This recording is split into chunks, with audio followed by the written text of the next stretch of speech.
You're listening to For the Republic, a love letter to Star Wars animation.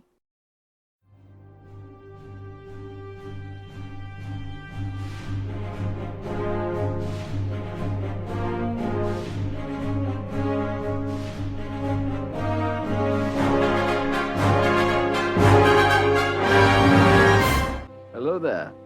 Hello, everyone, and welcome back to For the Republic, a love letter to Star Wars animation. It is Andrew Adon back again, but we have a special guest here with us from Ahch-To Radio, here to talk Ahsoka with us. Finally, Alden Diaz is here. How are you? Thank you. I'm doing very well. Thank you for the invitation, my friends. I'm very excited to talk about this, especially because I haven't technically talked about it anywhere on air. And I am extremely excited to dive into it now that it's kind of marinated for a bit. I like that we didn't rush this or jump on it immediately. Exactly. The fact that, like, it's kind of been a nice blessing that we've had. Well, next week is probably gonna be like 2 months since the show is finished airing. Wow. So we've had time to think about the show and see how we feel about certain things and look back on things nicely. But of course, we weren't able to talk about it during the SAG-AFTRA strikes. So now we can finally talk about Ahsoka. It's great. If you missed our last episode, we delved back into the world of visual Star Wars media once more. We went back and looked at Clone Wars 2003 for its 20th anniversary. So that dropped earlier this week at the time of recording. Check that out. We had fun going back and looking at that show and just how cool it is. 51 times the phrase "it's so cool" was uttered by either myself or Don. I'm so glad. I'm so glad I said that. I did the counter. Oh, that's great. I was like, oh, God damn it. Like, editing that back, I was like, every time we'd say it, it'd be like, again, like, come on, you can say other stuff, man. Like, come on. But it's just so cool, though. Sometimes that's all you can say when talking about Grievous and Shakti and Ki-Adi-Mundi going at it. It's how I felt as a kid, Andrew. I was just regressing back to my childhood self watching that show in 2003, man. Yeah, sure. It was something. But we're here. We're going to talk about the entirety of the season. We're going to talk about what we liked, the big themes of the season, maybe some things that didn't really work for us as well. The transition between animation to live action, whether we think that was a good choice or you know, the right choice, you can say, and just what we think of the show overall and what we think it's going to lead to going forward. But before that, it's time to return to a segment we've been doing the last couple weeks, which is our Jedi Archives. Impossible. Perhaps the archives are incomplete. So this was an interesting week. Don and I were the only two ones that had nominations this past week. That's right. And let's just say, by default, the streak of us losing to the guests in the poll has come to an end. Our nomination, or I should say newest inductee to the Jedi Archives, is Mr. Ke-Huy Quan. Of course. Here. There it is. Hell the yeah. man says he wants in Star Wars, you put him in Star Wars. That's just how Poor Fordo. He never had a chance, man. I mean, I and love him, but... honestly, look, I'm gonna reveal this to you and the listeners and viewers. Hello. I voted for Key this morning. I had to be right before this poll closed. And I will say, never in my life did I think I would vote against Fordo. Because Fordo, to me, is a god tier Glupshudo. Fordo is one of the pillars. Like, I'm shocked that you managed to pick someone that could beat Fordo so handedly. But that's the power of Ke-Huy Quan. That's the power of Ke-Huy Quan. Indeed. And I almost went with the Ithorian Jedi that helps out Shakti on Coruscant, like defend against Grievous. Oh, my boy Roran Korab. Exactly. Yep. The greatest. I have I said God tier. This is like Titan cosmic tier. Like I have a maquette statue of that guy. Older god tier like character. Yeah. I was like, I need some merch of this guy immediately. And then I went on Wikipedia and I saw that he was recanonized in one of the lightsaber reference books. So it's not too late, Lucasfilm. Put Fordo in season 3 of the Bad Batch. You know, we'd all love to see it. That dude deserves to be on Rex's Clone Resistance. Come on, it would be great. Man, what a brilliant! Give us that, please. Love it. However, this week, because it's Ahsoka, it's going to be a little bit different. Because I am adding a special inductee to the archives before we do our usual votes, and that is Baylan Skull himself, Ray Stevenson. Just for, and I'm sure we'll talk about it a whole bunch this episode. We will. Absolutely incredible work that he did in this series. The tragic news of his passing a few months before the show even got to air, but you just saw how passionate he was for the role at Celebration. And I think it's the best work of his career. He was incredible. He was quite possibly my favorite part of the entire series. And the character worked for me so well. So that's just the littlest thing we can do to pay tribute to Ray Stevenson is to add him to our stupid little Jedi archives where we nominate shit posting stuff all the time and Indeed. Sometimes do serious votes. I'm going to go first this week. I'm going to change things up. Because, gentlemen, it is. I guess you can technically call it the holiday season now. We're getting.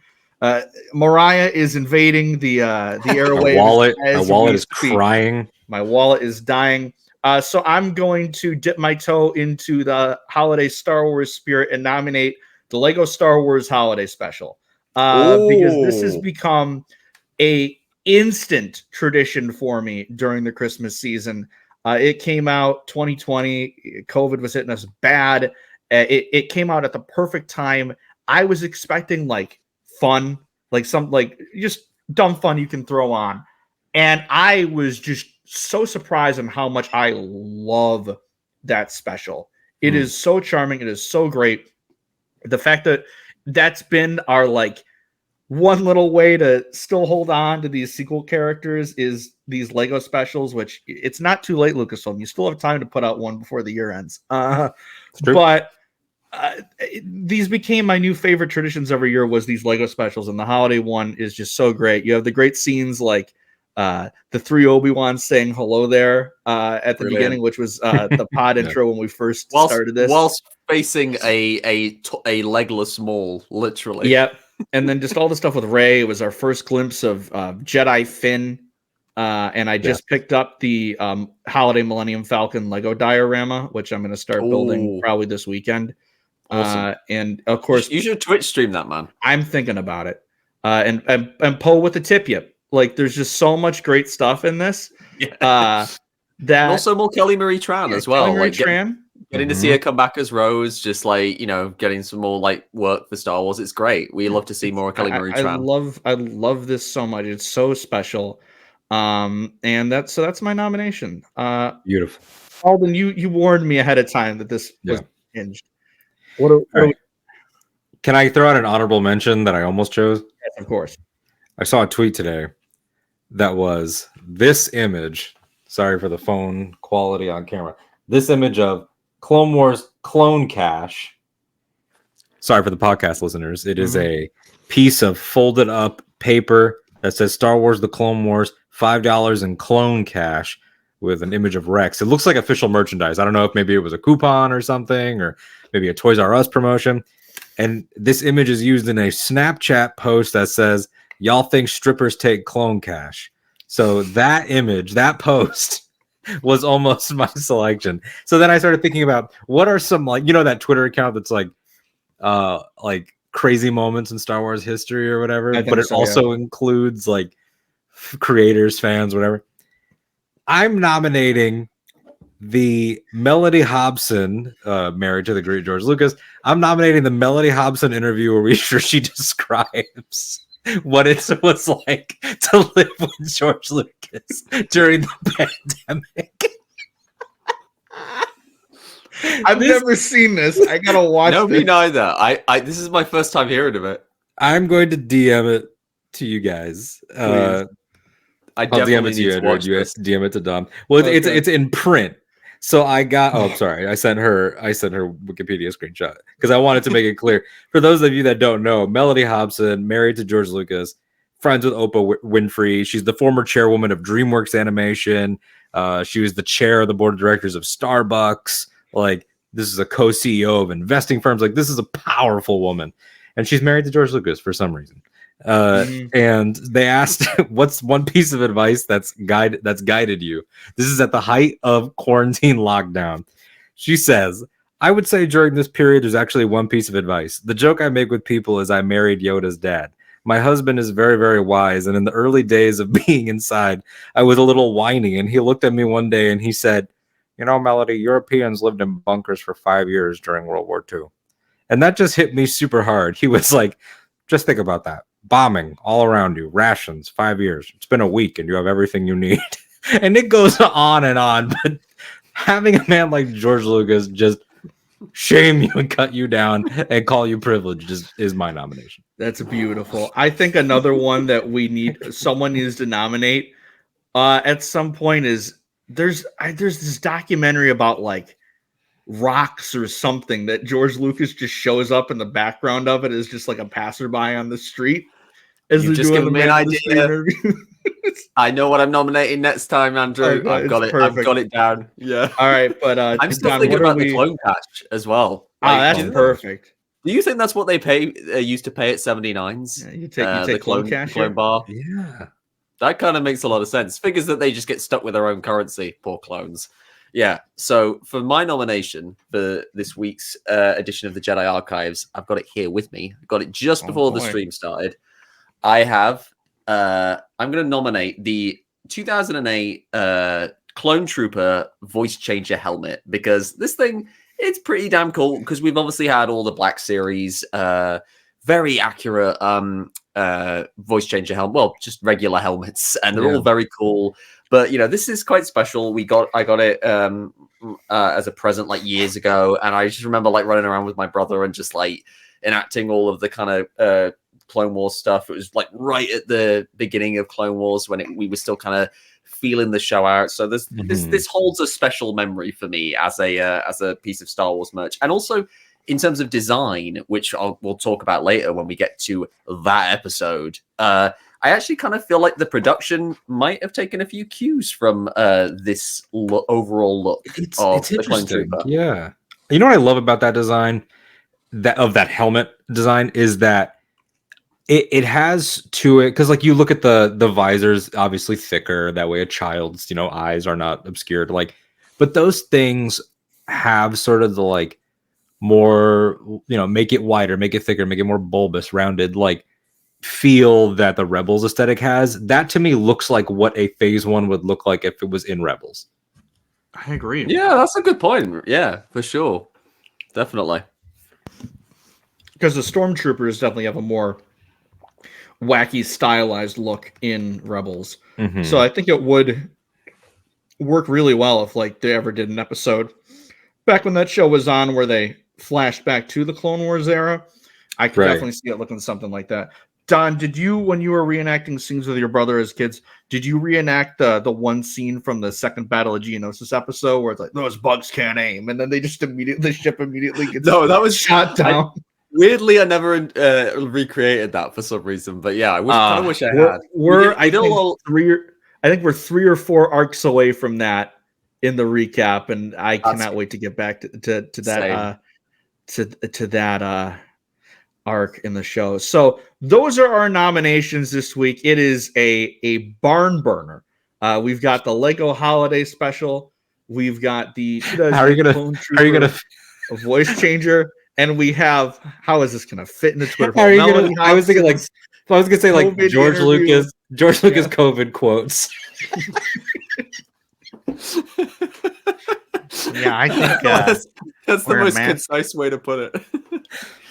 So there we go. We'll have like an American version of the baked potato song that the British comedian Matt Lucas did during lockdown. Remember not to touch your face, all of that kind of stuff. Yeah, yeah. You sounded just like him right there. That was really good. I took that as a compliment. I've been working on my impressions for sure. So yeah, we will have the Twitter pull up shortly after this episode drops, and you can choose with us who gets to join the archives this week. So now on to Ahsoka as a series, and I don't even know where to begin when we get to this show.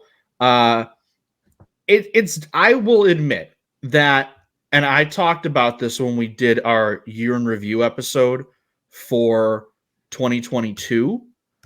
Hold on a second. We have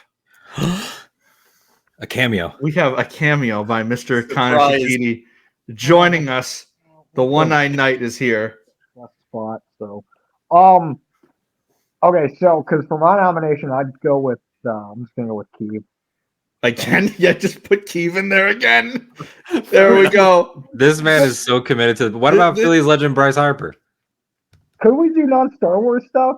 No, it has to be tangentially related, right? I mean, we're not at the point yet where we can nominate non-Star Wars stuff. We haven't fully gone off the rails yet. Who's the basketball player that went viral for his prequel takes? He would technically count, I think. I don't even remember. Oh wait, no. I'll nominate. Oh God, who's the Last of Us actor? That's like, I want to play Elzar Mann. That will be Gabriel Luna, I believe. Gabriel Luna. I'm going to nominate Gabriel Luna for that because that is just incredibly based. So. That does sound sweet. So the way that my whole timeline were like, ooh, the minute he said that, like that was a very special moment of people just being like, yes, please, Gabriel Luna as Elzar Mann. All right, so update to the poll. We now have a fourth nomination, Gabriel Luna as Elzar Mann. So vote on the Twitter machine, and yeah, it'll be fun. So again, if you go back in time, you watch our 2022 year in review episode where we recapped our favorite stories of the year and looked to what we were going to have in 2023. I talked about how I wasn't so sure if I was that excited for Ahsoka or not. Like, obviously, I was looking forward to it. I love Rebels so much, but it was the transition to live action I was kind of unsure about, and I had some issues with how Rosario was playing the character in Mando, and I was just something about it. It wasn't fully clicking for me. Then we started seeing footage at Celebration, and we saw more of Shin and Baylan's story, and I was like, man, I'm starting to turn around a little bit. So it was colored me shocked just how much I enjoyed this series. I posted that this was not necessarily my favorite, but it's the most a Star Wars live action project has made me feel happy and made me feel like pure Star Wars joy since The Force Awakens came out. And for me, getting that every single week, there was just that charm to it that I look forward to. And I would say a solid 85-90% of the show really, really worked for me and just made me feel a way that Star Wars, it's like the best way Star Wars can make you feel. The highs of this show definitely encapsulated that for me. Like, I was on cloud nine during some of the episodes, and I am so excited to finally talk about them and not be afraid to tweet something out on me. And I can just say into the mic, like, oh my God, this show, like, Anakin is back, and just stuff like that. We got an Asajj Ventress mention. Think about Ventress. That. Yeah. It's true. Yeah. So Alden, that armor. Yeah. So you mentioned earlier that you really haven't shared many of your thoughts on air yet. So give me the brief rundown of what you thought of the show. I mean, this is the definition of a high pressure scenario in terms of fan expectation, attachment, investment. I have Sabine Wren's final helmet, the helmet that ends up in the show, tattooed on my arm. When I got it, this would have sounded like a fever dream. Like, I got that tattoo in late 2018, I believe. And so to then see this character, because she means so much to me. So it was she's to see a top 5 character for me too. Yeah. So. To see her fully realized here in this different medium, because of course, Tia's original Sabine is such a phenomenal performance over those 4 seasons. To transition all of these people that get transitioned over from Ahsoka already had been, but newly from Sabine all the way down to Hamato Ziono, like the people that they brought along, the new characters, like this to me ended up being one of the richest Star Wars experiences. You said since TFA, I'd probably say this is the most I've been just like, just, can we swear on this show? Yeah. just had like my shit rocked since probably TLJ. Kenobi in different ways. Like depending on the way the wind blows, I might say Kenobi's my favorite of the live action shows, or I might say Ahsoka. But this one scratched such a particular itch, especially for those of us who prefer and prioritize the fantasy aspects of Star Wars. This was Star Wars by way of obviously Tolkien, but also like never-ending story, a little bit Willow. It had something very very modern to it, of course. Like there's a motorcycle on a road highway with a girl with colorful hair and punk rock is blasting. Like cool. That's all. I great. love that moment so much. It's amazing. Have you seen the edit where they just throw in sabotage over that scene? Yes. It's like a glove. It perfect. So well. Yeah, it's just such a great introduction to Sabine as well. Yeah, I agree with everything you said, man, about Sabine. Like, I will get into it more, but like, I just really like how a lot of the characters are translated. There might be one in particular that I was particularly happy to see end up on the show. We'll get into that. Sabine, really, I just love the way she was translated. I felt like they really they added a lot to her character. She felt like a very natural transition from the Sabine that we know from Rebels. And Sabine, in terms of my experience with the character in Rebels, she was very much kind of like someone who was more of a grower on me, really, because I went through 3 seasons kind of putting her on the lower tier of my Ghost Crew rankings, and then she just kind of shot up after Trials of the Darksaber, which is still my favorite episode of Rebels. Just how incredible the storytelling, and as you said, Tia Sakar's voice acting during that is fantastic. And I felt like she's a very tricky character to translate, with all of the kind of like baggage and backstory that she has with like Mandalore and like her time with the Ghost Crew. And I felt like for the most part they did a really excellent job. That's an excellent Funko. And I feel like a big part of that is Natasha Liu Bordizzo's performance. 100%. She has a really good vibe with Rosario Dawson, and like she kind of gets across the kind of steely stubbornness and flippant attitude of Sabine. Like, like that opening scene with the speeder bike and her basically telling those New Republic pilots to shove off was fantastic. Yeah. And the thing about that is, and I, for people watching, listening, I don't say this disparagingly at all. It's a compliment.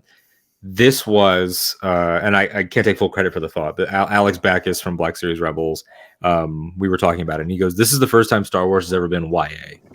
And it's so true. Yeah. Oh, that's a really good way of like coding this series. The entire YA. It's so YA. And there's a lot of people that maybe only know the term from the way bookstores are organized. And it's always a distinction that's important to make. YA is not for young adult readers. It's fiction about young adults. And that's so you could have like, I think Star Wars is a great example. The Star Wars YA books, like those books are so Lost good. Stars is my favorite book of all time. Exactly. That's why there's no lesser. So if anybody was like, it's a Star Wars book. Yeah, exactly. Until I read Battle Scars, that's all I'll say. That's now taking the cake. That's the horniest. Yeah, that's the horniest. But so like this show's got a young woman burned by life, lonely, feeling abandoned in her apartment with her cat, and her hair's dyed, and her friends are gone. Like it's got everything for that particular journey, because the faded mythic young people like Luke, Leia, and Rey and Ezra, it's a little bit different because they're wrapped up in the mystic orders. They're wrapped up in the battle against the dark. But this is a woman that we know from having watched her earliest adventures in her late teens, saw the battle, and now has just been living a life of I got nothing, I have no one. I see Hera maybe sometimes, but my best days are behind me, and I'm in my late 20s, and it sucks. And that's a very different arc. And so seeing the way all these women connect, and the way that the X factors like Baylan and Shin and the Great Mothers and people like that sort of disrupt what we know, prevented it from feeling, I think, worst case scenario would have been the backdoor 5th season of Rebels that really should have just been part of Rebels. it is continuing those threads, but I think it's not Rebel season 5. It is something new. They and add there are just people that are gonna enough start here. because Yes. I feel like personally, because we know, I think it's public now that this was originally supposed to be a Rebels sequel animated series, and then it got changed somewhere down the line to That live action. is Is it confirmed or is it? I will say, without like tipping my hat about like sources or blah, blah, blah, the original people that reported that don't know what the fuck they're talking about. That's never been confirmed. That's all I know is that that from my understanding, it was very much born mostly the way they've said it was born, which was, Dave was working on Mando season 1, wanted Ahsoka in that season, and then was like, maybe I push. That's why she gets the 2. And then for the most part, the stuff kind of happened the way you would think. Mm-hmm. Whether or not there was ever talk of it being animated, I can say that I've never heard that from anyone I trust. But the point still is that it's characters we knew and their entire stories were told in animation first, transitioning 100%. into live action. 100%, So there was going to be that hump where it's different. I have to assume that if there was plans for this to be animated first, that Baylan, Shin, that whole plot, I don't think would have been in Rebels season 5. I think that originated with the story Dave wanted to tell with Ahsoka here. I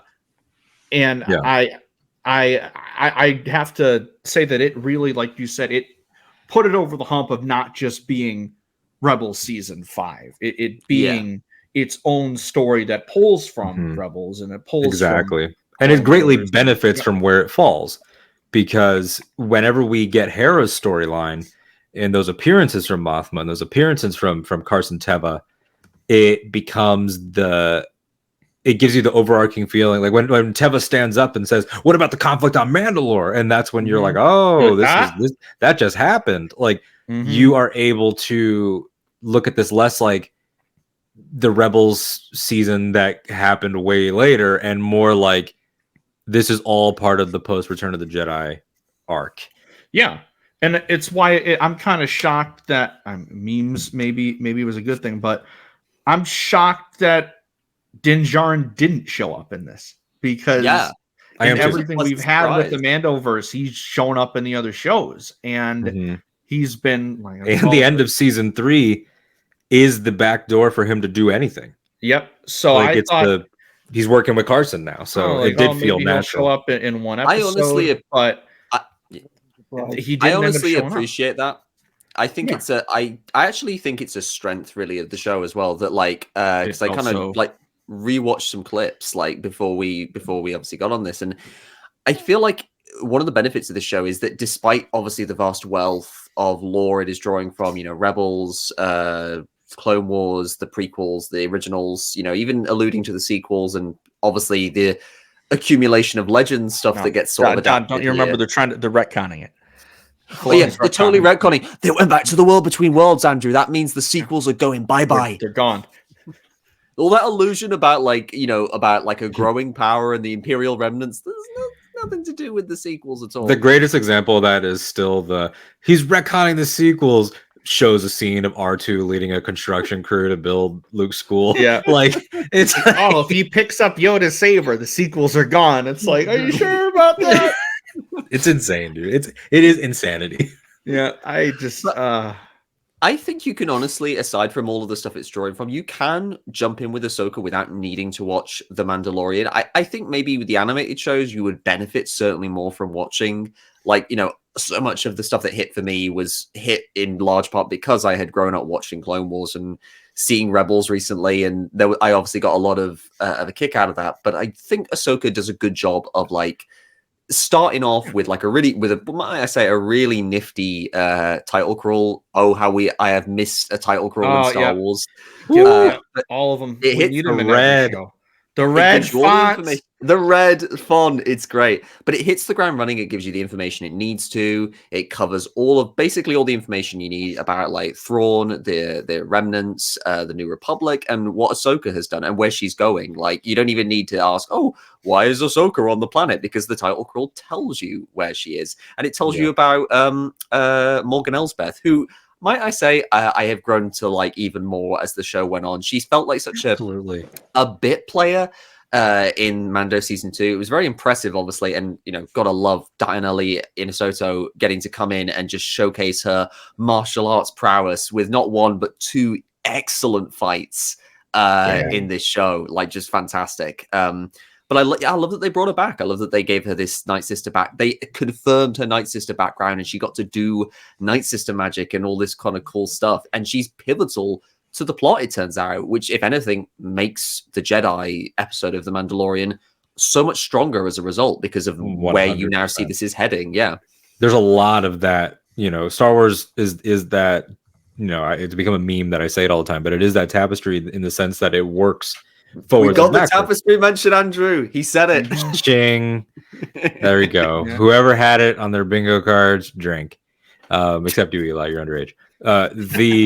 The greatness of Star Wars always affecting everything that comes forward and everything that comes backward. That's what Kathy said at the studio showcase in London. It was that idea of George always wanted us to think about both forwards and back. That's why the eras are being established that way. But even on the micro level, like you're saying about, let's look back at the Jedi.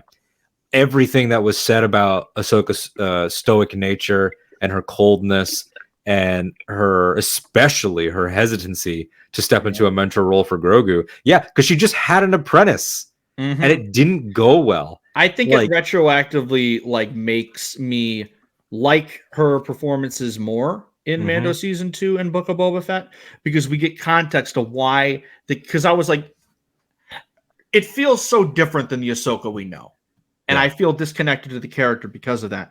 This show, you get that reasoning, and once we hit episode 4 or 5, it's like she's Rebels Ahsoka to me. When she changes into the white outfit, oh my god, dude! There's a moment I tweeted about this. Hasbro. Give me the Black Series right fucking now. Also, can I just say, am I the world's #1 sucker? Because I got the Hot Toys of her in gray. And I know those bitches. They already announced it, didn't they? Yeah, I think they did. They just did earlier this week. Yeah. So I'm a sucker. So anyway, but yeah, I tweeted the Kiners about this moment when she gets saved by the New Republic and Hera and pulled out of the water before she puts on the Ahsoka the White outfit. She just kind of has like that partial toga and her underclothes and no headband, which was weird. It was like seeing like someone who wears a wig without their wig. I was it's the brief moment in the Rachel Hardeen arc in the Clone Wars where Obi-Wan is clean shaven and bald. Yes, it was just that. It's like, that's not you. It was so weird. But there's a light piano part that plays when she's waking up that truly signals the rebirth, and that's so much of what the show is. Like, her lightness in the incredible Purgle scene, when she gets back in the cockpit and Hu Yang's like, so are they going to take us directly where we need to go? And she goes, I don't know. And he like, just what? Slowly turns and looks at her like, and he's like, she goes, no idea. And for me, it was, but we'll see where it goes. Like, that was like this, the weight that came off of her is incredible. And it really, we're going to rewatch this whole saga differently. I hate that they committed to calling it Mandoverse when the Mandalorian saga was right there. But yeah, good stuff. Yeah. Definitely. Brought up. Oh, go ahead, Don. Well, I was just gonna say about the whole Ahsoka the White thing is that, and you mentioned the Kainas as well. I have to talk about the Kainas, because if I could single out one of the things that I love the most about this series, it is the Kainas and what they upped their game for this show. The score is phenomenal. It's absolutely fantastic, because I was a bit worried that Kevin Kiner and his brothers would maybe suffer in comparison to what Ludwig Göransson has done, because he obviously brought such a new sound to Star Wars with his Mandalorian theme. But no, the Kiners weren't going to settle for second place. They are like, no, we're rising to this level. We're gonna bring all of our tools. We've got the synth in there. We've got like some of this like beautiful music. Like, I think one of my favorite track overall, aside from the excellent theme that plays at the end of the credits, is that moment, the moment when Ahsoka is in the world between worlds and she falls off the platform after Anakin slashed the ground out from under her, and then there's the fog, and then you just get the gradual build to like that realization that she is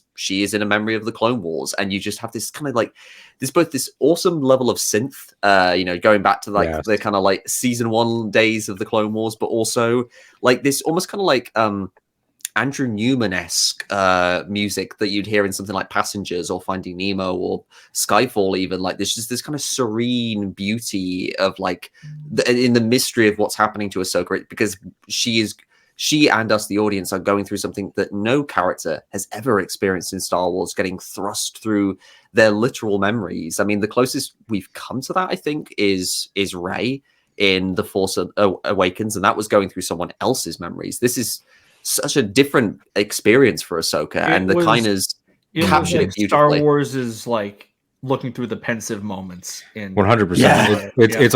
It's appropriately seasonally. It's almost Star Wars Christmas Story, like in or Christmas Carol rather.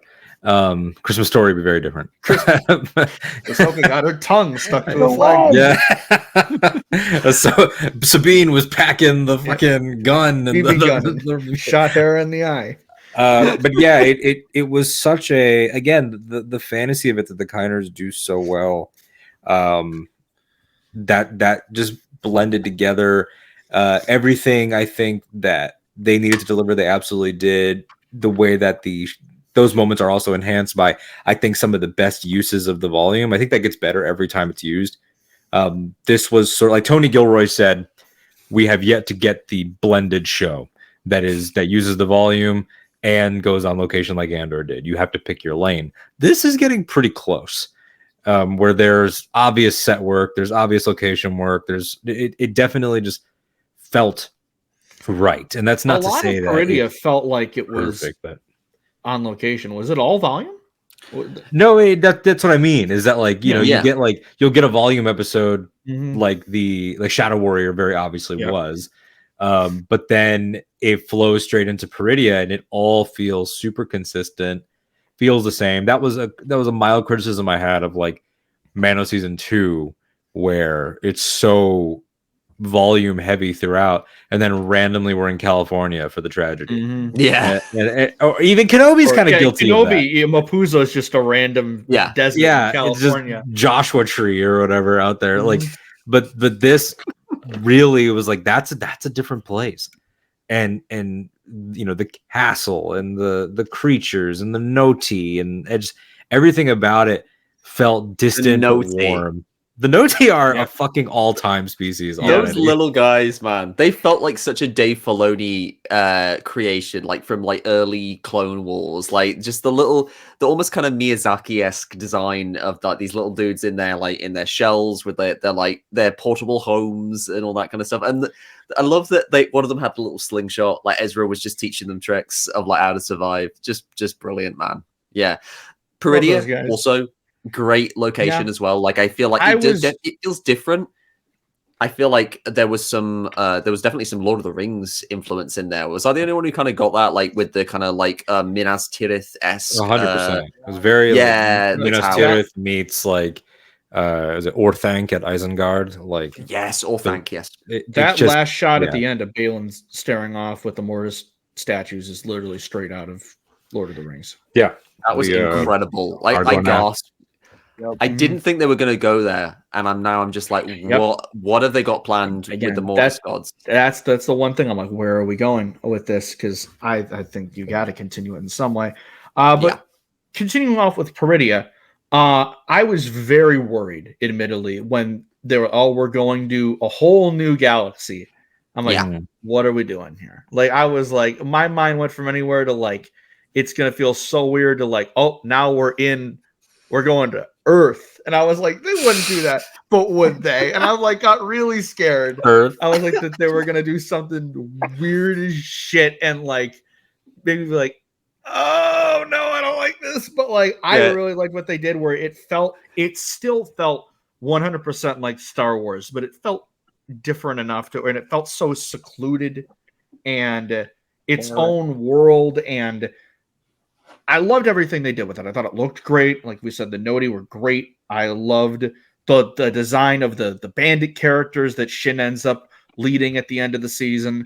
And then, of course, just the Night Sisters relics and the Great Mothers being there and giving more lore to that. The Mortis gods showing that, the Night Sisters, maybe they originated on Peridia. And there's just so many things that this show added lore-wise. And I'm a big lore guy with my science fiction and with my Star Wars. So I was eating that shit up like it was dinner. Like I was so thrilled with what we got with the Peridia stuff.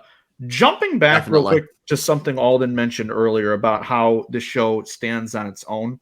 I think maybe its biggest strength, or at least one of its biggest strengths, is the fact that I don't think watching Rebels obviously would help with understanding the show, but I think this show stands on its own enough to where they structure it in a way where you don't need to watch Rebels in order to understand and get what's going on. They do a great job at kind of soft reintroducing you to these characters if you've never seen the show before. Like, okay, here's Sabine, here's Hera, here's everything you need to know real quick, and just having those little moments like, oh yeah, your master Kanan Jarrus, he was a Jedi. Like little moments like that to where the casuals that haven't seen the animated shows get a little bit more understanding of who these characters are, who Jason Syndulla's father is, why is he not green with Leku like Hera is. Dude, my mom was asking me about that, and I'm like, I don't understand the biology of Star Wars. It's a very valid question to ask. They went through the shows, and so like my mom will be like, call me, and I'm like, oh god, it's probably something important. And it's like, no, they're just asking me like Obi-Wan questions or Ahsoka questions or what have you. And so like one of the questions, she was like, yeah, we have some Ahsoka questions. I'm like, okay. And she's like, okay, so is that her kid? I'm like, yep, that's Hera's kid. And he's like, well, why doesn't he have the thingies? And I'm like, I don't know, Mom. He's got green hair. That's enough. Yeah, I just don't understand no one understands biology. Speaking of Jason, he's got the little pauldron as well. Yeah. Was I the only one who teared up a little when he said he wanted to be a Jedi? Oh, that got me. Yeah. Big glow up for Jason Syndulla, because I think as well loved and beloved as Rebels is, Jason before the show was just like a meme. He shows up in the one scene. He looks real goofy, kind of out of place with the bright green hair. Yeah. And then he shows up here, and I thought he was wonderful in the show. Here's my thing. Great. Here's my thing with the translations to live action visually. There were little hiccups, like Ahsoka Montral's gait, which has been corrected beautifully, I think. And they look great in this. The moving prop that they have now, where you could tell there's like an organic quality. Looks great. Jason, great. Hera got some criticism, but not from me. I think she looked great. We're not going to go down that road. Memesters out there. But after, I will say, I no longer worry about like the works of Filoni and Corbett and company's characters jumping over after Zeb and Mando 3. And after that, I feel like we've reached the zenith. Like the fact that this man knew he had a show coming up where he was going to translate all the surviving Ghost crew members and decided that he was going to do Zeb first in a different show is such a flex. Like Zeb's not even here. And Zeb's not in this show. So it's like Zeb showing up in Mando 3 it felt like Dave being like, don't worry, they're all going to look good. Don't worry, they're all going to look good. My only here's Zeb as an early Christmas about like any of them is I thought Hera and Ezra's eyes were a bit too bright. That's my only complaint. Yeah, especially his when you're up close. When he's at a wide shot doesn't matter, but there are some shots, and god damn, I love his new costume. Oh, and everything so about good. it. Everything Speaking about him. of Ezra, yeah. Dude, Amana Spani being Ezra is just. He even tweets like Ezra. Yeah, everything about him is like it is. It's truly scary just how much he has embodied that character, and just like there was such a joy watching him just so easily slip into that role. Like obviously I can tell he studied Taylor Gray's performance like in Rebels, because he embodies it so well without it just feeling like an impression. He just is Ezra. Like obviously there's we've seen it on Twitter as well, but like the bit where he just goes, "Oh, don't you want to take us as prisoners?" Like that's such an Ezra thing. Like that's great. He does all the little mannerisms, whether it's like impersonating stormtroopers on the comms, the flippant attitude, like it's brilliant. The thing I love about Ezra, not the most that I love about Ezra, but one of my top things I love is just his introduction. Because like, I remember Alden, we were talking before the show. I was like, I wonder how they're going to introduce him. And I remember it was either you or someone else was like, oh, it'd be really cool if they introduced him, like, comes out wielding the green saber, just just helping out Sabine and company, and just some battle. He just comes out like basically Gandalf at Minas Tirith almost. Yeah, like if it was some sort of, I think I sent a voice message to you guys where I'm like, what if it was like they're lost and then like he shows up almost like Strider, or shows up sort of like Arwen, like in like he knows the way, like I'll take you to the House of Elrond, like some like whoa, he's like a ranger now. Nope. Buddy was leaned up against the wall, Ezra, ready to crack a joke. Like that, just like chilling, like just what's up, Dad? Like pretty much. but the beauty too, though, behind like, yes, it's silly, yes, it's goofy. They crack jokes, they hug, and he doesn't do anything like super epic, because Star Wars is not about that. But immediately, like when Sabine says, you found your own little crew of rebels out here, like the fact that they have the symbol because of him. And it's even on their moving pods. You can see them draw, like the fact that Ezra Bridger, we've seen it, like makes me like emotional. Like Yoda and Obi-Wan and Ahsoka, other people have had to go into hiding and live the life of exile, and it has brutalized them, and it has threatened to take away their joy, and they've had to face their fucking souls like Kenobi. It takes him that entire show to find it again. I love that Ezra is the exception, where he brought his joy elsewhere, and he didn't. And because Thrawn has intel on where he kind of might be, like at least a direction, that means that he's also been hunted for like a decade and has still maintained himself. Yeah, with no lightsaber either. This scene, the Force is my ally. Immediately gets a rifle. Yeah, like 2 minutes later.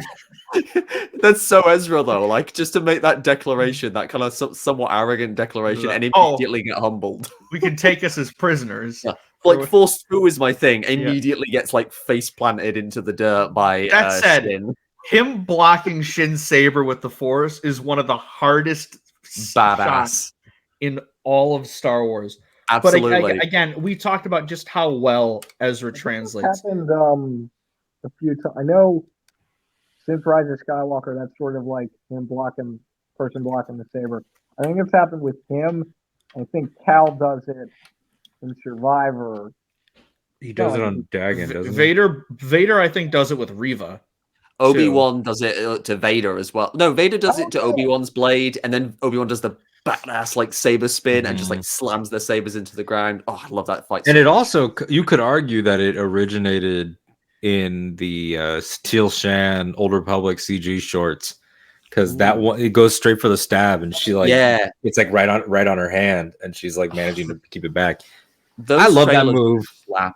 Yeah, I'm a sucker for it. I'm a sucker for that. Look, people got really on the show's ass for the lack of camera moves when they're storming the castle. Like they're all kind of just standing in their spot. Like it kind of looks like maybe they weren't the same volume take and they did put all three together.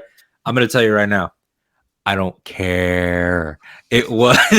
it looked really awesome. Like seeing it them was all awesome. together. Like, seeing white, green, blue, like rainbow coalition of lightsabers. It's great. Yeah. And speaking of lightsabers, Ezra building a lightsaber with Huyang is the scene I didn't know I needed. Like, just like the whole exchange, just so like, stop. Everything in here is organized. Yeah, disorganized. And what I love about that is like, that's the line. There's a cool parallel that happens. Like, Baylan talks to Shin about what he refers to as the Boken Jedi, people that came up. I love that term as well. It's love great. it. People that came up after the fall, that came out in the wild, in hiding, and were raised up kind of guerrilla style. I love that. He says, I'm training you to be more. And he looks down on sort of, he wants his distinctions to be, his distinctions are fueled by his rage. His distinctions are fueled by his, more so than rage, his disappointment. Yep. Whereas Ezra and Huyang, because the kids refer to him as Master Huyang. He may not be a Jedi, but like, he's an integral part of the Order. Every generation, you've seen every version, right? And when Ezra says, what does he say to him? Like, he's like, I have a system, and he's like, your system is like, disorganized or something. Yeah, he says everything in here is organized. Yeah, disorganized. Yeah, disorganized. That's what I love, is that it's not that Ezra is like messy, slobby, goofy. It's not that. He knows what he's doing. It's just that his system is different. And when Huyang realizes that, he's like, and he finds out it was Kanan and Jarrus, Sabine, Kanan and Jarrus. That's when Huyang's like, oh yeah, that tracks. Now it all makes sense. Now it all makes sense. Like, I get why you're different. This show beautifully like hones in on this theme of like the dark side and the villains are afraid of being defined by what they are, others. Like, they're very paranoid. I have to be better than that. I miss the idea of it, but not the truth. All these things. The light side is on a journey of being comfortable with who they are and what they are. Ahsoka says to Huyang, I don't need Sabine to be a Jedi. I need her to be herself. Those types and I love of things. his line. I think I saw it like a tweet about it, like when like Huyang responds, well, I suppose you do come from a long list of non-traditional Jedi. And then I saw someone do like that quote with like a little like picture, just putting all of them next to each other. And there was just something kind of like thrilled me about seeing the just sort of it clicking for me that Sabine is now part of that lineage. Yeah, it was really cool. And like that whole scene, we said before about that scene with Ezra and Huyang, it's great. And my heart just like, I got a little teary-eyed when Huyang brought out the hilt, the emitter that was the same as Kanan's. I was thinking that Kanan's lightsaber might still be on Thrawn's ship and Ezra was gonna like steal it back, but like I thought the same thing. Him building a saber to resemble Kanan's was just such a beautiful thing, and it's such a great tribute to Kanan as a and there was that great moment where Sabine tries to give Ezra his saber back. It was like, no, it's yours now. You keep it. Yeah, you got a Luke moment. You had a Luke moment. She made her modifications to it, which is such a Sabine thing to do, which I love. Like, it is the thing, but it's a little bit different in the way that she would do that to a bunk bed, a ship, everything that she got her hands on. And I like that his is Kanan's in shape.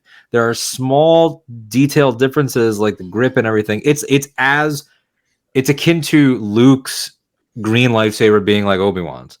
Like, it's right in that same family, and it looks just like it, but it's got it's like an element of legacy that happens as we go. And even, if we're talking about saber journeys, an under discussed element of this show is the fact that Ahsoka ends the series as a single blade wielder again. Indeed, something that she hasn't been since being a preteen. That she lost her Shoto blade, and she does that incredible kill with lightsaber and Night Sister sword at the same time, which is clean as hell. It's the thing where you're like, oh, I am so sad to see Morgan go, but man, what a way to get taken out by Ahsoka. That was clean. She got the level up at the end, at the beginning of that episode. She did. She got the Pokemon evolution. The buff and they take her out. You can see the like great mothers just sort of like sensing it and going, God damn, we just loaned her that thing. Yep. I love that they called it the blade of Talzin too. Like that was such a cool nod. Yeah. Again, like little moments. We brought up the bits of Kanan and stuff. Like, as someone who March of 2020, finishing Rebels, watching Jedi Knight for the first time. I have not cried since like that since that I moment. thought you say I have not cried since. I have not I cried all my tears. All the that tears night. have gone. Your But tear ducts that was evaporated. the most like visceral, like emotional reaction I've ever had to Star Wars, even though I knew the death was coming. I still cried for 5 minutes straight after the episode. So again, any little reference to Kanan, whether it be little moments referencing Kanan when referring to Jason, and then that scene with Huyang and Ezra in seeing the emitter again, I got a little emotional. But we also talk about Ezra and Sabine. Again, the fact that Amon and Natasha to me are just as much, they embody the characters as much as Tia and Taylor do. Yeah. Those scenes with them just talking on Pretty, those quieter moments, it feels so much like the characters that we followed in the animated show for 4 years. They feel like they don't feel like people like portraying the character. They feel like Sabine and Ezra. And of course, as we know, Ezra Bridger wife named Sabine Wren is the one. So as we know, a lot of people are probably getting upset. I'm the kind of person like where I will appreciate all of the people who ship Shin with Sabine. I get it. I get the whole like lovers, like enemies to lovers thing. I get it. I can see that. I also am very much in the kind of camp of like, yeah, Ezra and Sabine, they have like that thing. Like, because I saw people like know that when he says, "Oh, you're always like a sister to me," and he does the Ezra neck scratch thing, like when he's nervous. So like he could be fibbing about that, but who knows? Like it's definitely a possibility.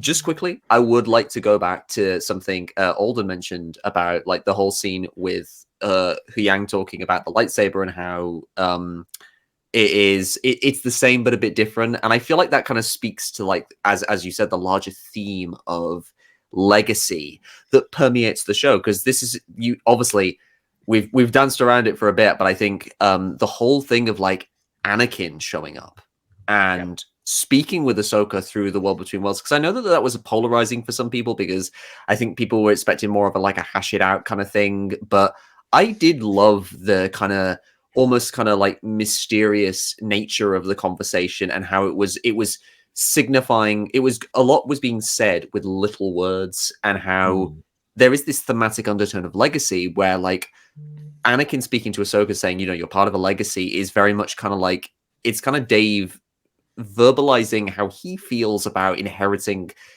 a big part of this legacy from George, because he is seen as George's apprentice. George taught him all he knows about Star Wars. He has sort of taken on, as we have now seen from his promotion recently to chief creative officer, like at Lucasfilm, he's a big driving force of that legacy. He's taken so much of what George taught him and paid it forward with like some of the stuff he's put in. And there's a lot of stuff here that is reminiscent of George Lucas, but there is also a lot of stuff that is very uniquely Dave Filoni, whether it's like the Wolf Pursuit, the Rebels cast themselves. But yeah, it just adds an extra little bit of metatextual heft to those scenes with the Clone Wars, outside of the, oh my God, we're seeing live action clones. Is that Rex? Oh, all that kind of stuff.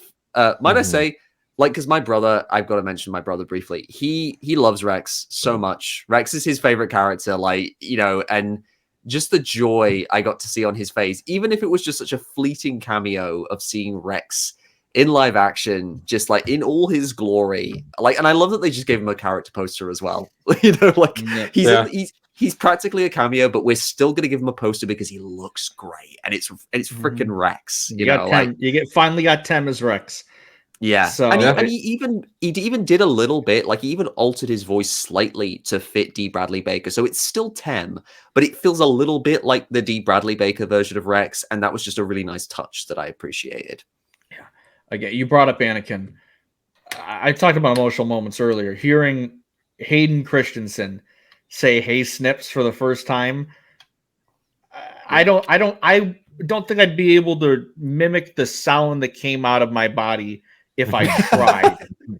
The first, it was just like I just lost it. And then I see him, and I think again, this is high praise here, because especially his body language in Revenge of the Sith is so underrated and so amazing. Yeah. And I thought the brief glimpses he really got to shine in Kenobi were great. I think this is Hayden Christensen's best performance as Anakin Skywalker in this show. It is.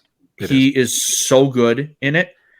He is the perfect mix of Revenge of the Sith Anakin mixed with the Clone Wars Anakin.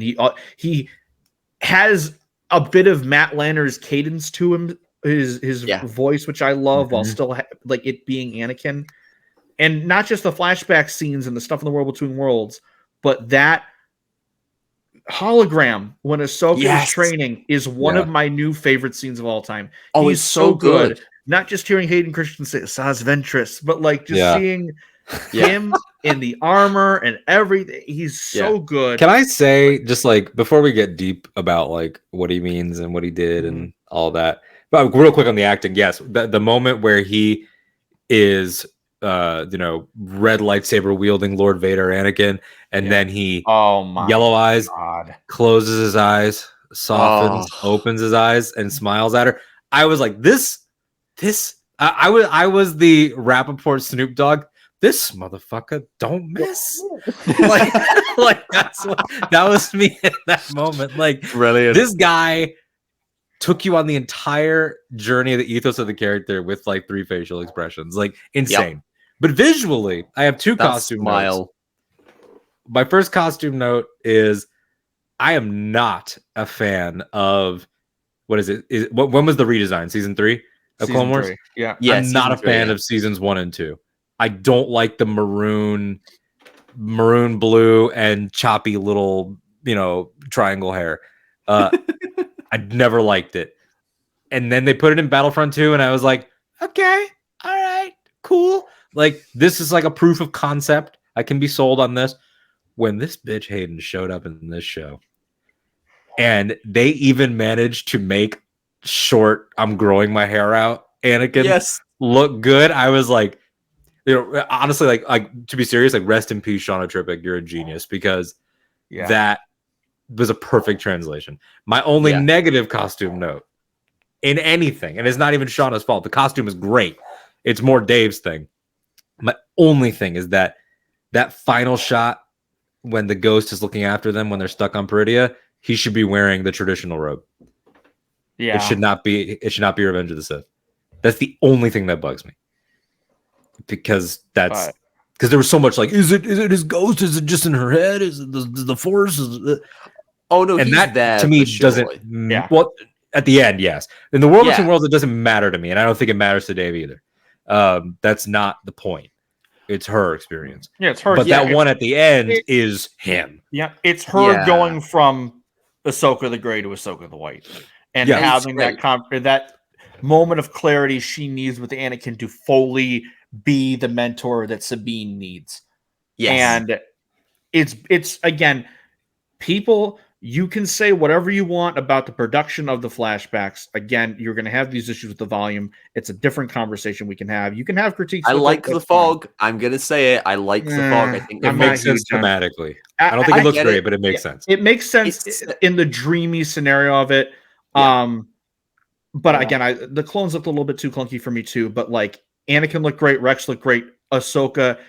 Shout out Ariana Greenblatt for having one of the, maybe aside from Ayo Edebiri, the best year in 2023. Like Barbie, she is killing it.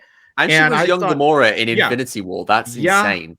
Which I didn't realize until after this episode aired that was young Gamora.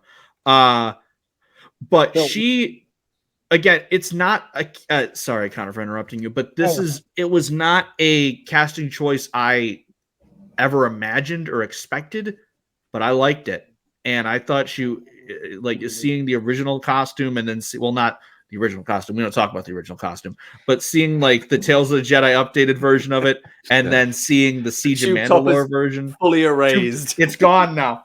Tales of the Jedi retconned. The Siege of the Mandalore costume. I was so happy to see that. That looked. And I love the little moment of Anakin being like, "I don't recognize this battle." Yes. Yeah. Great. Yeah, and I love that she immediately turned around with like I wonder such the fuck like, why. you in like just like the lack of self-awareness. Like it's so, and also just like the small details of that, those Montrals being a little bit taller and a little bit longer, like really selling that Ariana's performance was covering a couple of years. And but the brilliance of, because of the nature of the vision, that is Rosario's Ahsoka in a child. It's not Indeed. a flashback. It's I'm a kid. Like it's very much this is the Clone Wars. And when he turns around and says, "Yeah, no kidding," that was when I was like, "Holy shit, it's Matt Lanner." That Like, shot like blew my mind. I was like, what am I watching right now? This is insane. I'm seeing Hayden Christensen in Clone Wars armor. And like I think another really good production note was like the way that they used the blaster fire and the explosions to illuminate the surrounding battle. Like I think especially that. I think Mandalore could have been done with a little less fog because it gets more it's better to get more clear as time goes on. But we saw a Mandalorian. I never thought we'd see those things in those guys. They looked fucking good. They look really good. Also, but it's hard because like the animated lightsaber fighting, especially of the Clone Wars, can be so super heroic. Like especially in Siege, like Ahsoka was literally using jetpack flyers as jump points and going through the cruisers and falling, and of course the iconic saber slide. But I'll give them fucking credit. Those little breakdance spins that Ariana was doing, or her stunt double, were excellent. Like it really was like it was. I was talking to Nikki from Imperial Senate, and Nikki was saying, it would be cool if we got Ariana to actually give her the opportunity to play the girl Ahsoka, not Rosario's Ahsoka seeing herself as a child. Like and if we like in the way that Marvel does like Marvel special presentations. Like do like Lucasfilm special presentation, the Battle of blah blah blah. Just make one up, and I mean, if that's what it takes, if that's what it takes to get you and Hayden and her together, I want Ewan in the armor. Damn it! Like I know it's greedy, but god damn it, we've got Hayden in the armor. Please, we just need one shot of Ewan McGregor in that awesome Obi-Wan armor from the Clone Wars, and like my Star Wars fandom will be complete. Like I don't need that man at this point. I don't need anything else. They could offer him literally anything, and he'd be like, "Yeah, I'll do it." Like like I think if they gave him the armor, he would recreate the Wilhelm scream he did at Star Wars Convention era. Ewan McGregor is maybe my favorite thing of all time. Just seeing like it's great. Him just completely revitalized. And what I love is that like is a completely different topic. But what I love on that note is like for years he was never done with it. Like it was never bitter. But Ewan was always, I do more dramatic fare. Like I'll pop in for a Disney role here and there, like Christopher Robin or whatever voice. But man was out there doing like Fargo and like darker stuff, and he's married to an actress who we might know from other Star Wars things, like this fucking show. But he just seemed like, that's Ewan McGregor, like very, very esteemed. So to see him, I'll do Fan Expo, whatever. Like it's just like, what a time. He's doing all of them now. It's great. He's doing fantastic. Yeah. Just to get back to Ariana Greenblatt quickly though, because I think what Alden said is really good. Because I was going to transition that into like my overall thoughts about like the Anakin thing. Like Alden said, Ariana has like such a tricky tightrope to walk because she's got to get across Ashley Eckstein's version of Ahsoka from the Clone Wars and also do like Rosario's Ahsoka being in that body, and she pulls it off really well. Like there are moments where like you can tell that she's kind of embodying Rosario's more stoic attitude as the character, and then there's like lines where she's like, where she calls out Master in a kind of higher tone, or like that exchange where she's like, where they're like, oh, I'm joking. You're joking? How can you joke at a time like this? What would you prefer? I don't know. Like that just felt so like Matt and Ashley kind of a conversation to me that I just loved it. And it goes into like the whole kind of thing with like that scene with Anakin and Ahsoka, and like I love that like throughout the whole thing, everything Anakin is doing in that conversation, because assuming it is Anakin, and I personally feel like it is. I think the line, I've heard that before when she says, "I won't fight you." I feel like that's kind of like a little hint that it is Anakin. But overall, I feel like everything Anakin is doing in that sequence, everything Anakin is saying to Ahsoka is to push her towards making the decision to live. Like everything he says, like even his flippant attitude about being Vader, that's by design. He's saying it to kind of push her buttons. It's very much akin. It's very much akin, and you'll like this comparison, Connor. It's very much akin to Cal Kestis's encounter with Jaro Tapal on Dathomir. Like when he first touches the thing and Jaro Tapal appears and he's all like strangely curt towards Cal and he's like, "Oh, you are no Jedi," you know, like, and all that kind of stuff. He's saying it to push Cal to go where he needs to go, because Cal needs to go to Ilum. Cal needs to remake his lightsaber and rediscover himself and get that will to carry on and embody Jaro Tapal's teachings. And that's very much what I felt Anakin was doing with Ahsoka. That was more so Cal's personal demons coming out in the form of his dead master and being like, "You fucking suck, dude." I mean, you can say the same. You can say the same thing about Ahsoka, though. That this is no, it is her. It's her demons. It's definitely a combination. Like that's what I love. Is it his literal ghost in the world between worlds? Is it the manifestation of her thoughts? Is it her memories being tapped on by the Force? Is it all of those things? And what I love is that the answer is yes. God, I wish I could credit whoever said this. It was definitely someone in our friend group. So whoever said it, you know who you are. It might have been Charlie Ashby. It's I think Anakin in that episode is as much Anakin literally as the Grand Inquisitor is literally Knight in Kanan. It's like it's the right figure that you have met, that you have, and in this case had an intimate relationship with and your childhood with your big brother, presenting itself, a combination of Anakin and the Force, because he is one with it. It's definitely what it needs to be, and that's what I like about the way that her journey's handled and the way that Filoni handles Force journeys in general, is that it's very much, it's what it needs to be. It's very in the spirit of the way George handled the Force. Like, there's no fucking rules. Like, Empire doesn't stop to tell you how the dark side cave works. It just is. And I always quote the Tales of the Jedi pilot, the Life and Death, when she faces off with that big beast as a baby. And Filoni says, you know, about the question of, is baby Ahsoka using the Force? And he's like, I don't know. Is she using the Force, or is she just not afraid? And aren't they the same thing? And that quote was when I was like, if you question this man, I just baffling. But almost like, it's like Luke said, confronting fear as the destiny of a Jedi. That's like, what it is. And that's why Sabine's Force journey, which was, you know, when the trailers kind of maybe she will, a lot of people were very much of the absolutely not, do not do that. And I'll say the way that they earn it over 8 chapters, God, when it happens, you're like, yep, I buy it. Mm-hmm. And I'll say that's one of the things that I overall like what they said. I like Sabine's journey of through the Force and being a Padawan to Ahsoka. I love all the stuff in the show. I think it makes perfect sense for Sabine's character. It melds well.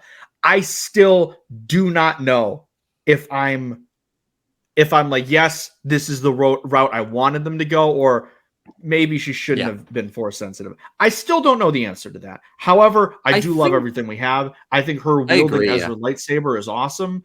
I think it was so cool. It told, I think, the most interesting journey we've had for a young Jedi so far, in the fact that the first 7.5 episodes, she can't use the Force. Hu Yang even says you might have the least talent for the Force I've ever seen. And if that's coming from Hu Yang, who's been around literal millennia, you know that means something. Well, so she's at an all-time low. She's been stabbed. She's basically like, she's having to like sit and heal while Ahsoka goes off and does the interesting stuff with Hera and Chopper. And Hu Yang's just like, yeah, no, I'm just going to give you a dose of reality to just like knock the wind back into you. Yeah, it's handled really well. Like, the only time you're wasting is your own. Perhaps it's time to begin again. What I love about it is that, yeah, obviously it's, you know, we all know that love and breathe this stuff and live it and read all the quotes and everything from the good creators. This was always in the bedrock of what George intended. You know, talent versus natural ability.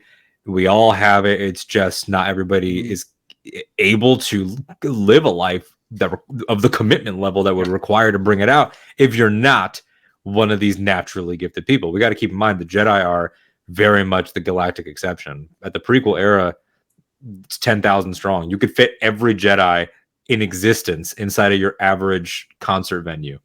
Like not your average concert venue, but your average arena. Like, think about your basketball team's arena. Every Jedi could fit in there. That'd be a weird event for sure. Yeah. Absolutely.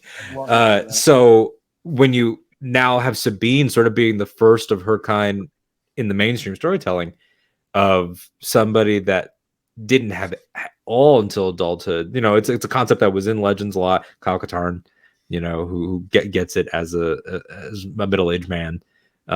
Even Finn. We see it at Finn. Like very end of his journey in the sequel. Exactly. Yeah. He feels Rey die, and it's like that. Whoa! Like he viscerally he had the Leia moment of like, oh God! Like I felt that. We're seeing it now manifest in different ways, and when people row up against it, I always go to, hey, remember Clone Wars had a baby Rodian floating a ball. Like this is not a very flexible spectrum and sliding scale of. And they just really sold it on for me because of like the way that the Mandalorian saga, Mandoverse, this whole era is so much about synthesis. The category of the Grogu saga. The category of the Grogu saga, which honestly is the best name. Yeah. That the entire all these stories have largely been about synthesis. Like, can you be both Mandalorian and father? Can both Mandalorian sects be one people?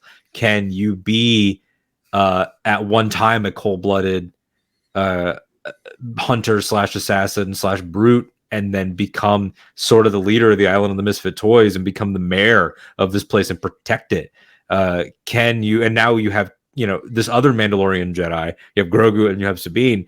Can you grieve and be motivated by attachment? Yep. The thing that is so key to their order, keeping that in check. She's entirely motivated by it. She gives Baylan the map because of it. Yep. And is not judged for it by Ahsoka. Ahsoka the Grey would have judged her for it, but she is over that. And for those things, for her to say, I'm with you, is what pushes Sabine to the point where she can finally do it in the finale. Yep. And my biggest like fuck yeah fist pump moment is when she is fighting Elsbeth and then Sabine says not alone and you cut and she stayed. It's also because that's Theoden and two, not Theoden, it's Éomer in Two Towers.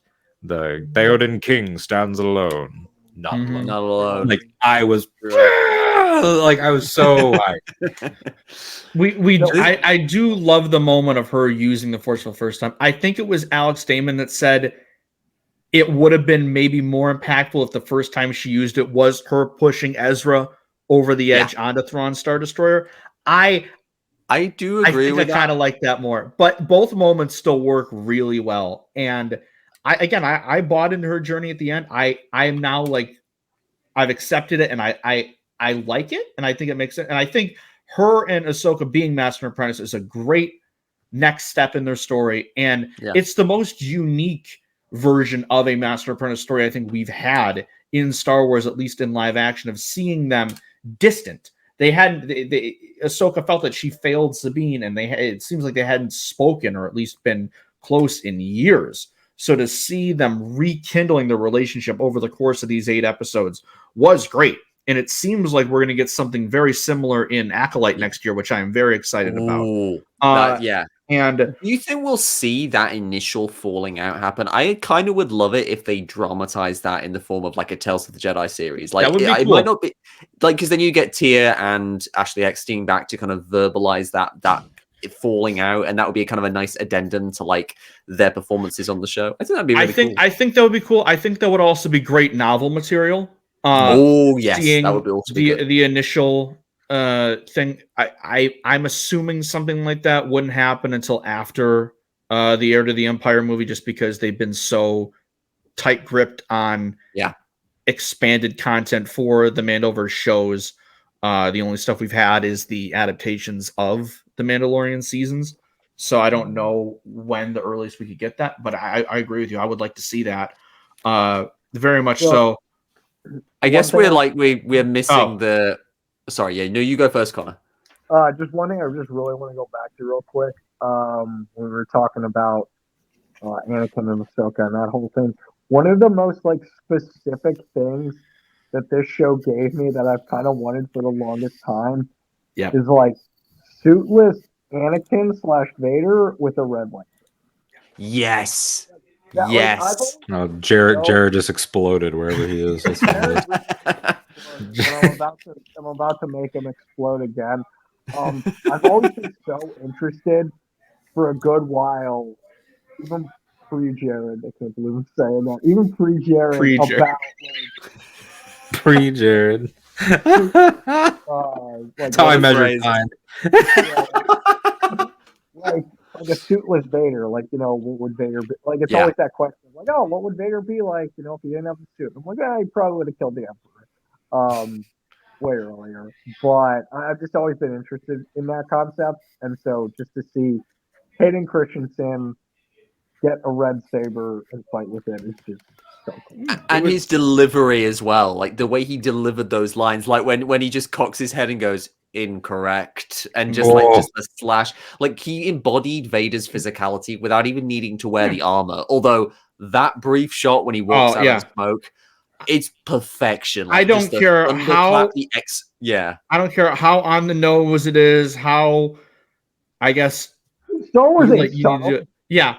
Good guys use blue, bad guys use red sabers. Like both times they flash Vader, whether it be in the smoke or during the flashback, or then him charging towards Ahsoka. Oh, that shot! Hardest things ever.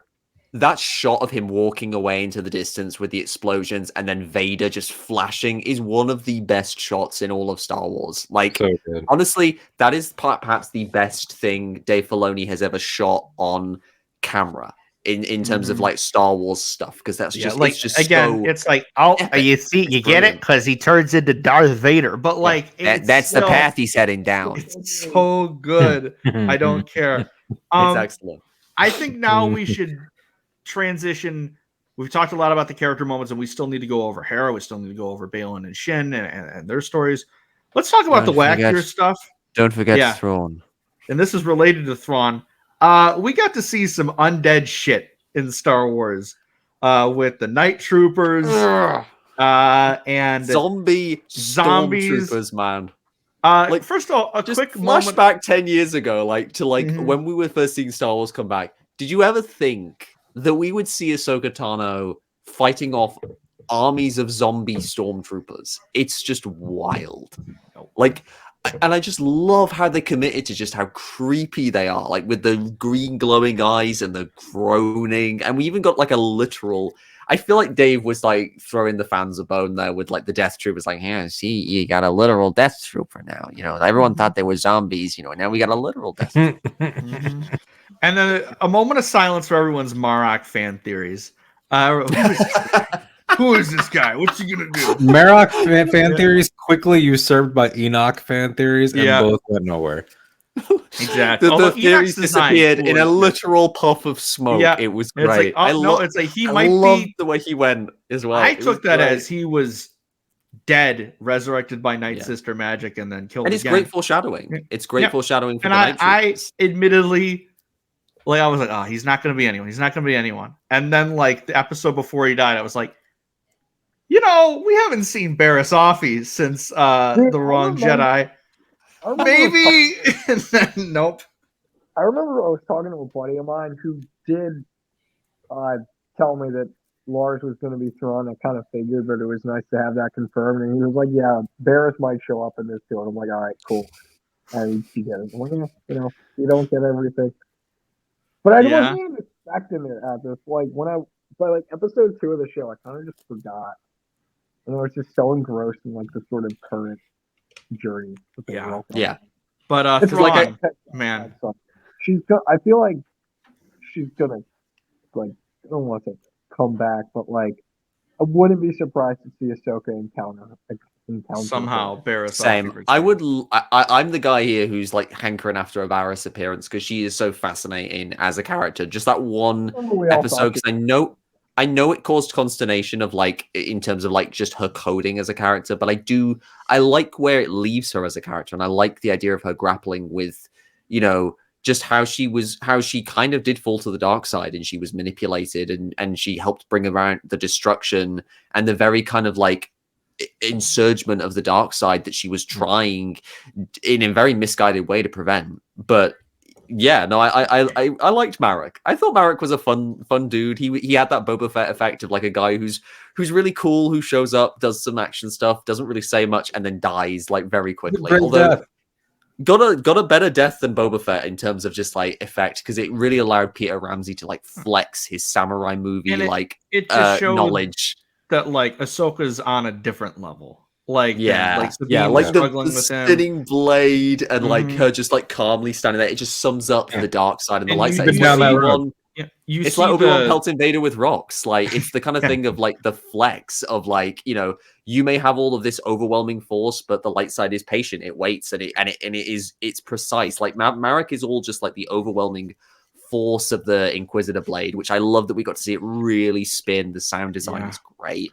But Ahsoka like shows how the light side through like focus and determination will overcome the dark. Mhm. And it was just a really cool little mini thematic fight thing. It was just really cool. And like I said, the green smoke exploding out of Marek, like almost like as Ahsoka just kind of like just slipped into the pose. It was very samurai movie, and I loved it. Yeah. And you see the contrast of Sabine a few episodes prior, like getting stabbed by Shin and then struggling with her in the forest too. And then you just see Ahsoka just almost take care of Marek like it's through this Inquisitor, which makes you but then think, later like, in that same episode, we get hit with the even bigger thing of her essentially getting killed by Baylan in her fight, because she still isn't, even though she is so more in tune with the Force than Sabine is at this point, she still isn't fully herself, and she still has her own demons to get over, and that's represented by her. Baylan exploits that. Yes, she has one Like, foot in and 1 foot out, and Baylan is utter commitment. Yeah, like his big hallway scene that was in the trailers and everything. On the cruiser, it's just calm. It's inevitable, and that's his whole philosophy. His philosophy is in the way he moves. It's in the way he fights. Of, you know, you're destined to fight. You're always going to fight. This is, you know, Baylan is on the metatext level. He is a Star Wars villain who has become keenly aware of the fact that Star Wars is still going. And he has taken the wrong conclusions from Order 66 and from the Fall of the Jedi, where it's not that he is suddenly like, I'm driven by hate and I will destroy and wahaha. It's, I was part of the Fall. I assessed the situation, and I think I figured out that we need to end the Star Wars. Yeah. And He's such a unique character because I don't think he hates Ahsoka. I don't think he hates the Jedi, and I don't think he's a Sith. He's just, like you said, he's seen the world in such a different way after the fall of the Jedi, and he is so driven by that power that he doesn't even know if it's real or not. But so much so that even though he loves Shin, he is willing to let her go. Yeah. Because he knows that her commitment level is not the same. Her mind frame is not the same. She has had multiple moments of viciousness, and he allows her to walk the path of a warrior, you know, which is what Ahsoka abandons. Shin leans in, and Ahsoka tries to give her the out in episode 7 and says, I can help you. And she runs away, and Baylan tells her, you know, I'm paraphrasing, but he's like, go take your place and we think that means she's going to go be by Thrawn's side, and she doesn't. She's afraid of all of it, and she's unsure. She's constantly asking questions. You know, what will happen when we find Thrawn? What is the purpose of the new power? Do you miss this? Well, what about me? This, that, and the other thing. And she panics and she goes for the people who just take. She goes and joins Raiders. You know, there's two great moments for me with Shin and Baylan. You mentioned the Boken Jedi scene where she's like, "Oh, that's me?" And she's like, "No, you're going to be something more." And then the moments where you see when Sabine gives Baylan the map, and he seems very genuine in the fact that he is going to honor his deal, and he's a villain, so he's probably something's gonna happen. But she seems so genuinely thrown off that he would go against his word, do. And it again, I love her character so much, even though she was very eager to kill Sabine. Like he had to stop her from doing that. There's that kind of unrestrained kind of like fear that drives Shin of like not being good enough in a way, because like you can see the satisfaction that she has in like the starfighter chase where like she's so dead set. And I love like the way Ivana Sarkno's eyes, she has such an intense stare for like most of that whole starfighter chase. You can feel the satisfaction as she gets to tell Morgan Elsbeth, "Oh, you weren't good enough." After being, she seems to have this real motivation of like a fear of not being good enough. She seems to have come from like very humble circumstances. She's been found by this like ancient warrior Jedi who feels like he literally feels displaced from time. He holds his lightsaber like a claymore. His armor is like that of an ancient knight, and he's literally a warrior from another time, unstuck from time. Promising her other power, and every time she gets like a glimpse of the world beyond just her and Baylan, like when she sees Ahsoka take Marek out, she's scared. She didn't even know Marek. Marek was nobody to her, but watching Ahsoka just so cleanly take out this powerful figure next to her, it fills her with fear. Ahsoka scares her in a way, because Ahsoka rejects everything that Baylan has been propagating. Baylan basically is still going by the kind of dark side thing of like, my way is the only way. And it's the kind of tragedy of him as a character is that he's, and it's what makes him fascinating at the same time, because he's self-aware enough of, as you said, the Star Wars cycle. He's literally the villain that became self-aware, but he's just a little too resigned to it. And he's too stuck in the in-between that he just can't pick a lane. Like he's embracing those dark side tendencies of breaking his word and just assisting Darksiders like the Night Sisters and even Thrawn.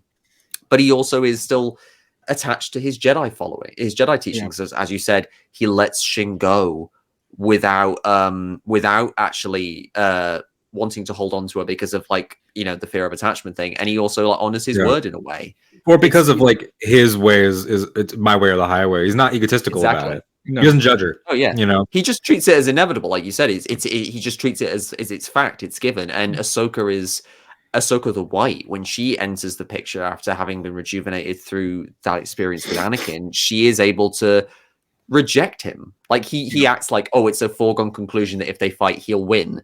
And she's like, I don't need to fight you. I don't need to fight you. That's not my goal. My goal is to reunite with Ezra and Sabine. They're my goal. You are incidental. And you can kind of see the flicker of annoyance in Baylan's face when he's basically passed over because he's not integral to the character's journey anymore. He's able to basically just disappear until he presumably resurfaces because like I don't know what the plan is for him now. I would hope they continue his story personally, as much as I like either recast or maybe do like a thing where he dons a symbolic helmet or something and you get someone to do a voiceover. But like, difficult as it may be, it's like I think his story needs to continue. It's at that point where it's complicated because it's like it is such a case by case thing. As long as they don't deep fake it, I'm okay. 100%. Yeah. Like, I'll say stuff about that later, but yeah, the passing of Carrie, when the ideas of recast were thrown around, it's like just a monumental icon in our culture. They are fortunate here in a tragic situation from the artistic perspective to at least this is new. There's not like history tied up in it. It's unfortunate, but but Rey did not pass in violence. He didn't pass out of self-harm. It wasn't anything controversial. It was an unfortunate loss. and he got to do a real chapter, like looking out at what's next. It kind of just feels like, with the blessing of the family, I think everyone will embrace the new actor. Yeah, because it really is he dons the new cape. He's in a new place. Like, it kind of just feels like, okay, it would be really unfortunate if it was, if it was like, the Kang situation, or if it was like or if the Baylan arc was more, I don't know, if it was more of like we're gonna end it like some dramatic, like something, something that just like, it just feels like a really difficult corner to write your way. Yeah. Liev Schreiber's been thrown around a lot. I get it. I see it in the face. Ooh, but like, that would be an interesting casting. But I like, Richard Armitage. Someone mentioned Liev Schreiber, and that works. I really like Sean Bean in my mind. The physically imposing sort of like energy of a classically trained actors. Just not kill him again. Oh, what do you say? Well, let's just not kill him. Yeah. Well, I got bad news. I feel like Baylan Skull suddenly has a Yorkshire accent. Like, no, Sean, we need you to do an RP. No, can't do that. No, more is good. Yeah, but like, I agree. Like, Ray did bring a real singular energy to Baylan, but I do feel like a recasting is the best way to go. What about James Corden? I feel like. No. Why are you saying hurtful things? Why are you giving me that nightmare fuel? No. It's like, no, you guys are trying to give him back to us. No, keep him. Yeah. He went over to America for a reason. But no, like, Shin and Baylan are the two characters that, like, again, I assume we'll get more of this story in some form. But they're the ones I want to see the most going forward, just because I'm so curious of where they're going to go. And they left it so everyone that's still on Peridea at the end of the season, their stories can go literally anywhere. Indeed. The only thing we know is by Rise of Skywalker, we assume Ahsoka is the Force Ghost. That's all we know. You can go in literally any other direction. And I'm very interested where it's going. But like, why I've been looking forward to talking about these two characters so much since then is, I haven't felt disconnected to new characters since I saw Rey for the first time in the opening shot on Jakku in The Force Awakens. That might piss some people off, but I don't fucking care. So again, they're wrong. Exactly. Baylan is he's a villain that I don't think I've seen one work this well or connect as well with me since the original trilogy. Something about everything we've talked about so far, the way they handle the antagonistic role in the show is so different from any other dark side user that we've ever seen. But I don't even know if I can call him a dark side user. Like, I just know that he's not a Jedi. Is he a dark Jedi? I don't know. He's the closest I've seen to like a live action Star Wars come to adapting a dark Jedi kind of character. Because he's not a Sith, but he's not a Jedi. He's very much literally everything from like the lightsabers having the orange tint, which, by the way, Hasbro, Funko, Lego, we need to have a fucking word. Can't stand it. Can't as stand. A collector, those lightsabers are not red. They are orange. Red. They're fucking orange. I don't do this. When I get the Shin and Baylan Black Series figures, I'm painting them blades fucking orange because I cannot look at a red blade because it's just not. It's annoying. If a Force FX or another stream idea for Twitch, Legacy, just saying. Yeah. People would cheer you on, like painting those lightsaber blades orange. Yeah, if they do, like you said, if they do like a Force FX or like a Galaxy's Edge saber for Shin and Baylan, and it's a plain old red blade, be salty. You're gonna have this is a very nerdy. This is a very nerdy thing to have no, but it's valid. Just see Yang himself marching into Doc Ondar's shop, just to say that's not how the lightsabers look.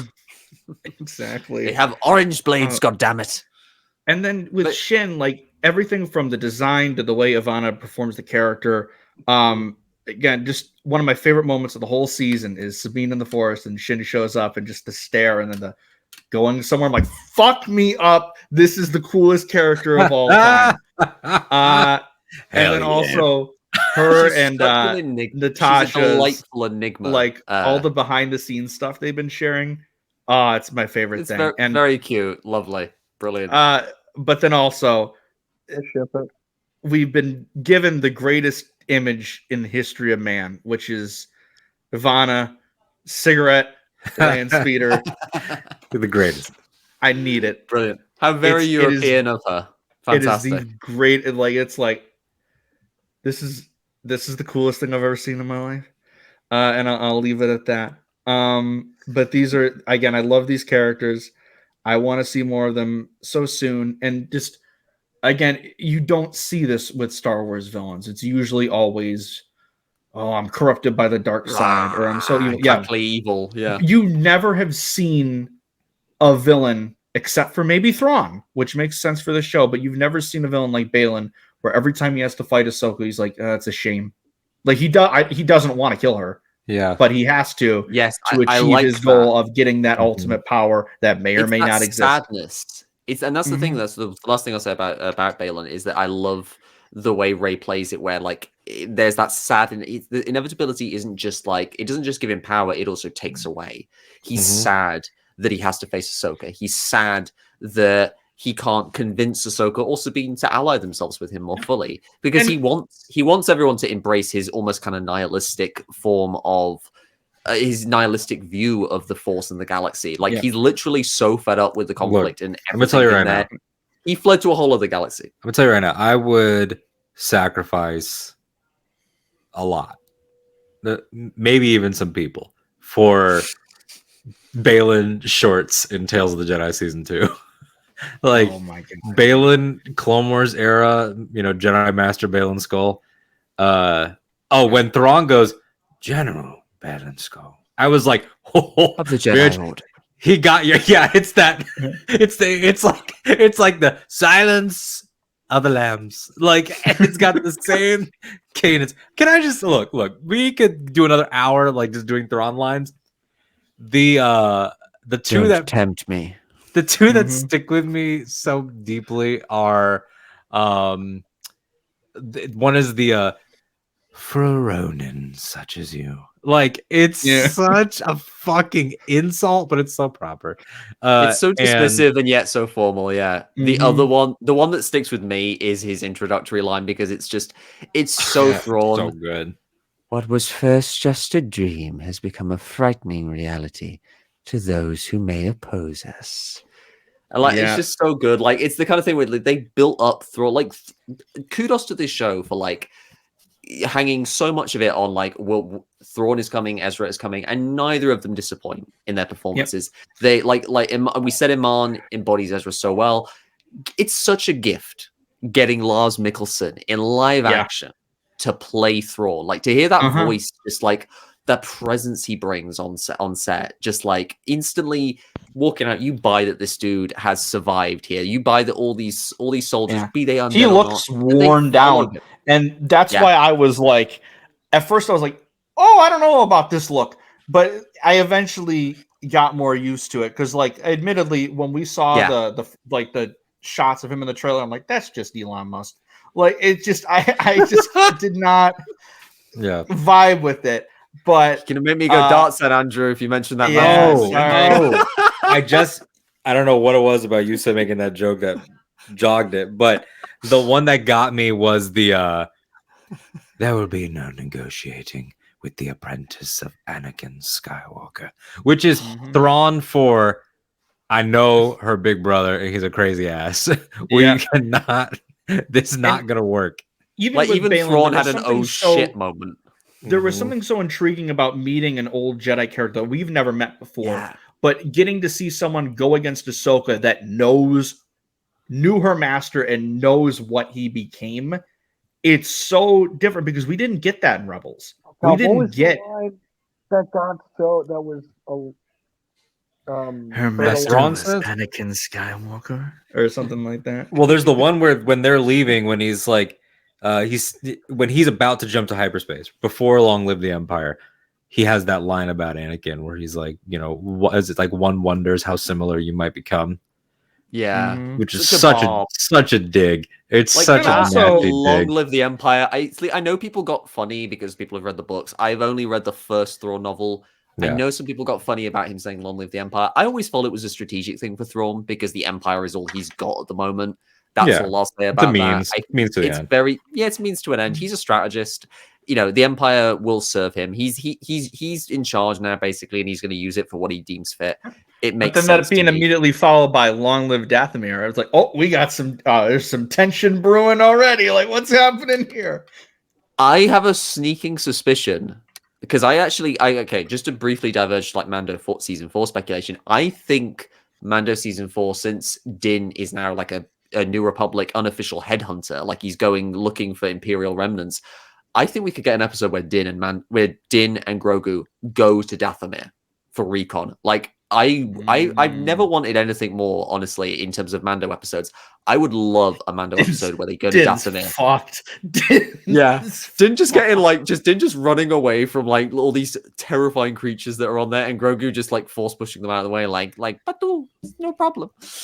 But bro, this is that mental image of Grogu versus like the hordes of zombies. Like, I've said this before. Again, just it's a Mando note, but this production team, the Favreau Filoni team, their commitment to always making that bitch flip practically instead of in CG is my favorite thing. The straight board flips that he does are so funny. Woo! Like it's such a contrast from like Yoda in Attack of the Clones. Exactly. It's such a it contrast. just has the same level of joy, and I love it. But yeah, to say on Thrawn, like I think Thrawn was handled rather well. I would have liked to have seen a little more of his. I agree with what Alex from Star Wars Explains said. I would have liked to have seen him maybe a bit more of his naval command kind of presence, like see him maybe outfox some New Republic officers. Hopefully we'll obviously get that is coming, but yeah, maybe it was just the budgetary limitations. They could only do so much. I felt like him as a character, he was translated really well, and I loved his scenes with Sabine, that brief interaction with Ahsoka at the end. And I love one of my favorite Thrawn moments in this series is the flicker of annoyance he gets, like when you're watching when Ahsoka, Sabine, and Ezra are like on those like weird never-ending story style wolf things, and they're like running towards the tower, and they get in there, and Thrawn's, you can see the kind of like chiss indentations coming more into the front four of his head, and you every time they advance, it's just you might get the equivalent of like the slightest little lip shift. And that's how you know he's thinking, now I'm pissed. Yeah, this is very displeasing. Now that we've seen it, I think in the lead up to this production, I was okay with the idea of, look, if Lars doesn't want to, he doesn't want to. I was gearing up to accept whoever they got. Now that we've seen Lars, there's no one. Like there are lots of good ideas, Pierce Brosnan because of the artwork, or Christian Bale would have been interesting. Yeah, like there's lots of people that would have delivered a killer performance. I wouldn't. I'm one of the ones where I love Cumberbatch. I didn't want him as Thrawn. I thought it would. Yeah, would I love to see him in Star Wars? Absolutely, but not in this part. Not as Thrawn. Yeah, it just had to be him. It's not a Grand Inquisitor situation where now they live equally in my mind. But I guess like an Inquisitor type character would be cool though. Like that would be cool. Not their Grand Inquisitor, but like sort of that same deal. Yeah. Maybe just one Inquisitor who gets particularly acts kind of like a punk to Vader, and Vader kills him to make a point, and it's like, oh yeah, we just wasted Christian Bale. Definitely. To kind of flip it on its head, we've talked about the Imperial Remnant. I guess we can talk a bit about the New Republic because we haven't really talked about Hera much at all here. Fucking Senator Ziono can suck my fucking dick. I hate this guy so much. And I am so I love that we got some Resistance connections. But now I'm I look back at him surviving in season 2, and I'm like, God damn it.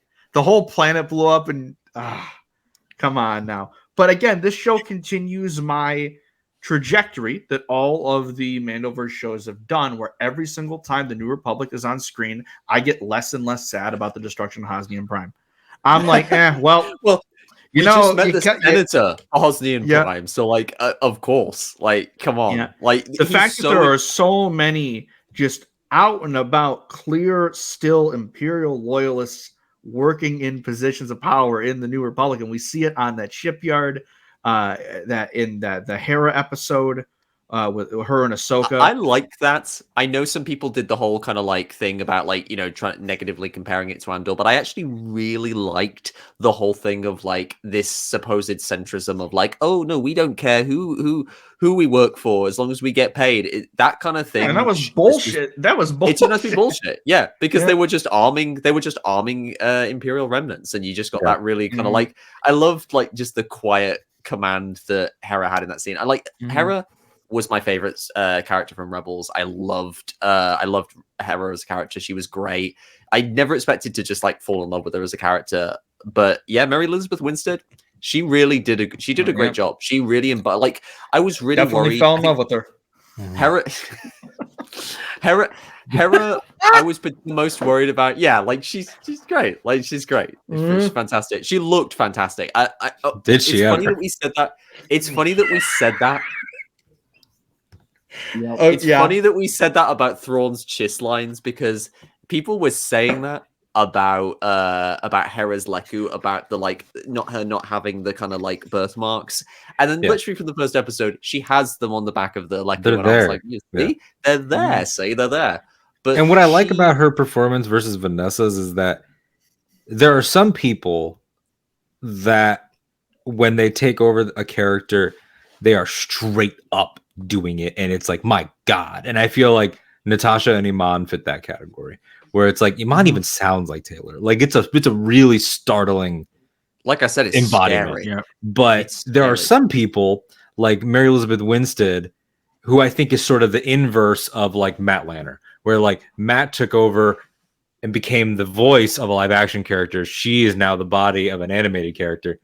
And it's like, I don't think Matt has ever actually sounded like Hayden, but he sounds like Anakin. And that's the thing. And I don't think that Vanessa and Mary sound similar, but they both sound like Hera.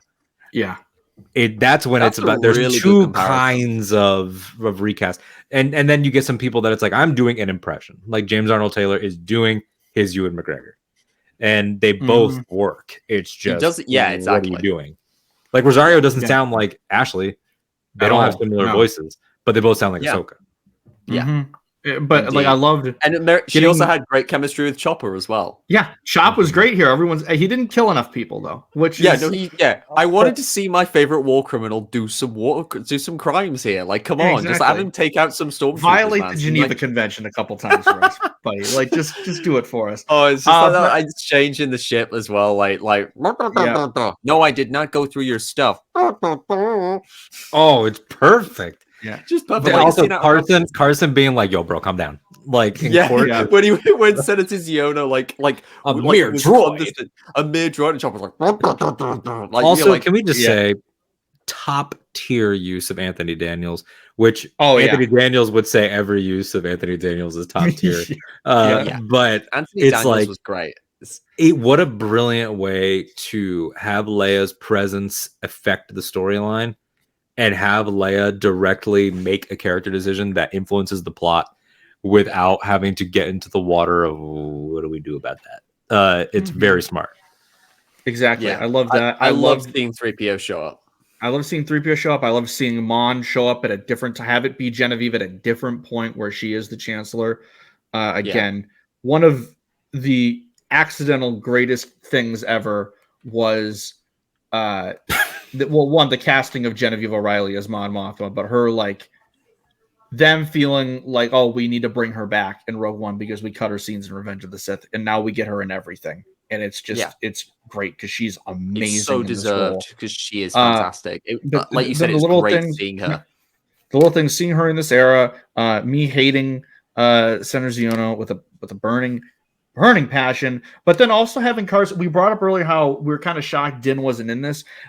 Carson Teva being the perfect guy to be like the Nick Fury of the Mandoverse, just showing up in all these different shows. He's the Agent Coulson. He's the Agent Coulson. Yeah. Yes. Because I assume he'll be in Skeleton Crew. Like we know Vinay is going to be in there. I assume not Vinay. Vinay is Vane. Yeah. Vane. Vast Mandalorian. Yeah. I need a shot of Paul Sun Hyung Lee, carting him off to New Republic jail, just like, all right, let's get out of here, you. And he's like, damn, like, just I just love that. That'd be great. I think you're absolutely right. Carson Teva is just like, he's a really fun connective tissue kind of character, like bridging all the shows. And like the best moment with him, aside from holding Chopper back from committing violence, was just that kind of like, okay, when Huyang did that like little info dump about Kanan Jarrus. We get that like beautiful tender mention of Kanan for the first time, and he's just like, okay, like he's every casual viewer who hasn't absorbed all of the like gajillion amounts of Star Wars lore that is lying around. He's like, okay, that's neat. Speaking of Huyang Dan, I think it's time. Oh, You've held off long enough. I've been holding. I'm like that guy. I'm like the meme of the guy with the vein in his head, just like trying to wait to talk about Huyang. Please, but yeah. So please unlock your David Tennant fandom. Yeah. So for this episode, Who Watches back, baby? Yeah, I'm sharing a very special edition of Who Watch for our Ahsoka overview. And for the whole series, in fact, there is in fact one actor, believe it or not, Andrew, who has been in both Star Wars and Doctor Who playing Huyang. You know, he's kind of a small time actor. You might not have heard of him. You know, didn't really play that big a role in the show, really. You know, it's only David Tennant who played the 10th Doctor and is now currently the 14th Doctor. You know, joke is over. Like I'm always like gonna stump for Huyang and for David Tennant. Like I love the character anyway, regardless of David Tennant, because of the ancient droid, like building lightsabers, that's just my thing, really. But like the fact that we've got David Tennant, like just one of the like best actors, just like walking around currently, just like just imbuing this character with this this feel of ancient wisdom. You know, you get the feel that this droid has been around for so long. You know, and it's great. He brings the kind of like wisdom, but there's always a bit of the Doctor in there as well. Like there's the kind of like the kind of like attitude of like whenever he's talking to Ahsoka, and Ahsoka, like especially towards the end. And I did this is getting rambly, but like I did a very long Twitter thread the moment the strikes lifted, talking about Huyang. And one of the things I mentioned was how like I really love how David's performance here complements Rosario's. Because just as Rosario at the start is very kind of like reserved and stoic, and she gets warmer and more lighthearted and a little bit like the Ahsoka of old, the more the series goes on. The same is true for Huyang. Huyang is a little more reserved, a little more cold, a little more logical at the start. There's little bits of humor, but he is overall more logical and slower in his cadence. And the more the series goes on, the more David Tennant's performance evolves, and he gets to be like more energetic and more kind of like the Doctor in the way that he's kind of going, "Oh no, not this again!" When Ahsoka's doing the routine and all the kind of like sliding out and everything, and and it culminates in him just kind of like just saying like upbeat lines like, "Oh, I hope I live long enough to see the outcome." But yeah, in terms of like a great point, because he starts about like he is the embodiment of what he talks about, standard Jedi mission protocol. And so much of it is as this family, this found family of Ahsoka, Sabine, Ezra, the Noti, as they all start to come together, everything standard about it washes away. And it's like, even at, I think Huyang's he's 10,000. Like even at 10,000 years, 20,000. He 20,000 years old. Yeah, God, he took a beating in this show too. Even at when he boxed, my dude had hands. Woo! My dude had hands. Like when he fought the HK droid and he just like punched the thing in the face. I was like, oh, he can hold his own. Like I'm gonna put forward my biggest hot take I think I've ever put forward on the podcast. I think Huyang could take General Grievous in a fight. You give Huyang a lightsaber, I think he'd take him out. I think it would go the same as Ahsoka taking out Marek. He'd wait there, General Grievous very precise, and he just sliced right through that guy's midsection. I mean, and I love the training sabers as well. The little training holographic sabers. That was so cool. Like the Star Wars fan of me was going like that. Or the little Huyang trained with Sabine, and just seeing Sabine train was so cool. Yeah, I loved it. It was so cool. Well, completely unrelated to anything. I just was on Twitter and I saw this tweet where it was like, what two characters would you want to put in a room just to see what happens? And someone said, I would love to see, like, for a fact, Ezra Bridger and Geode. and Ezra would just be delighted to meet Geode. Everyone would be like, "Oh, that's a rock," and he'd be like, "No, man. Like you just don't That's know my him buddy. like I know him." We're Yeah, gonna hit the clubs later. We're gonna have a great time. And Geode's like, "You bet we are." but for those longtime listeners, back during Andor, Don had a segment called Who Watch, where it seemingly every week there was at least one or two actors on that show that were either from Game of Thrones or Doctor Who. So we turned it into a segment. I've been meaning to bring it back, and David Tennant showing up again and it being one of Don's favorite characters. No better time. Yeah, I am just elated. And I this loved was him his in this year, show. man. This was his year. Like, you had Good Omens, you've got Ahsoka, and then the cherry on top, him coming back to do Doctor Who for the 60th anniversary. As the time of this recording, I've seen the first episode. It's on Disney Plus now for any Americans watching. I would say go watch it. It does a really good job of like catching you up if you have. Do you think it's like if you've like for me, I've never watched Doctor Who. If I were to just watch that on its own, would I be confused, or would that be like a solid entry point into the series? Well, they have a little, not to get too into spoilers, they have a little thing where they basically catch you up on what sort of happened with the characters. So it drops you in there with like the necessary information you need. I would still recommend watching at least seasons 1 to 4 because David doesn't come along until season 2. You have Christopher Eccleston for series 1, but it's still some brilliant sci-fi, and there's some fantastic episodes there. And obviously, it was a formative thing for me as a sci-fi fan, seeing David Tennant as the Doctor, and like I think him coming back to do the 14th and getting all of this, like bringing all of this extra nuance that he has brought to the character, both as a fan and as an actor, I think that honestly ranks in this decade of like. Like nostalgia and like these legacy castings coming back to reprise their roles. I would rank him in the upper echelon of these moments because he's done it so well, and it's such a joy seeing him again. Having a character like Hu Yang have like be such an integral role in the story and have it just be played by David Tennant is just so cool. It's so cool. It's so great. But we could go on for probably another hour. I think we're gonna have to do a second episode about just some stuff that we haven't been able to talk about, which I'm okay with and I kind of expected. Honestly, but going to the end, where do you think this is going? We end, Ahsoka and Sabine are stranded on Peridea. Thrawn is now back in the wider galaxy. Ezra and Hera reunite. Assuming we do get a season 2, where do you see this going? When do you think they'll get off Peridea? Do you think there's on there till the Filoni movie? Like, what do you think? Like my long-term, my long-term buck wild, just minimal evidence prediction is that they'll spend the majority of next season there, and it will end with their return, while Hera, Jason, Ezra becomes our trinity in the main galaxy. Maybe we get Zeb back, Cal Zeb in live action. Yeah, and I hope he trains Jason. Ezra training Jason will make me sob. I can't wait to see that. I'm getting emotional just thinking about Ezra meeting, like, because he doesn't even know Kanan has a son. He hasn't met Jason yet, has he? No, and I also feel like unless probably exactly. I feel like another thing as well is that I kind of feel like now that Ezra is back in the galaxy, we kind of need an appearance from Luke, because I feel like the first thing Ezra would do, because Hera knows that Luke. Hera has met Luke, interacted with Luke, and the first thing she would tell Ezra is, "Oh yeah, there's another Jedi running around. There's this Jedi running around. His name's Skywalker. Oh, he only blew up the Death Star, this giant super weapon, and he helped destroy the Emperor." She was at Endor. She's it's like it makes sense.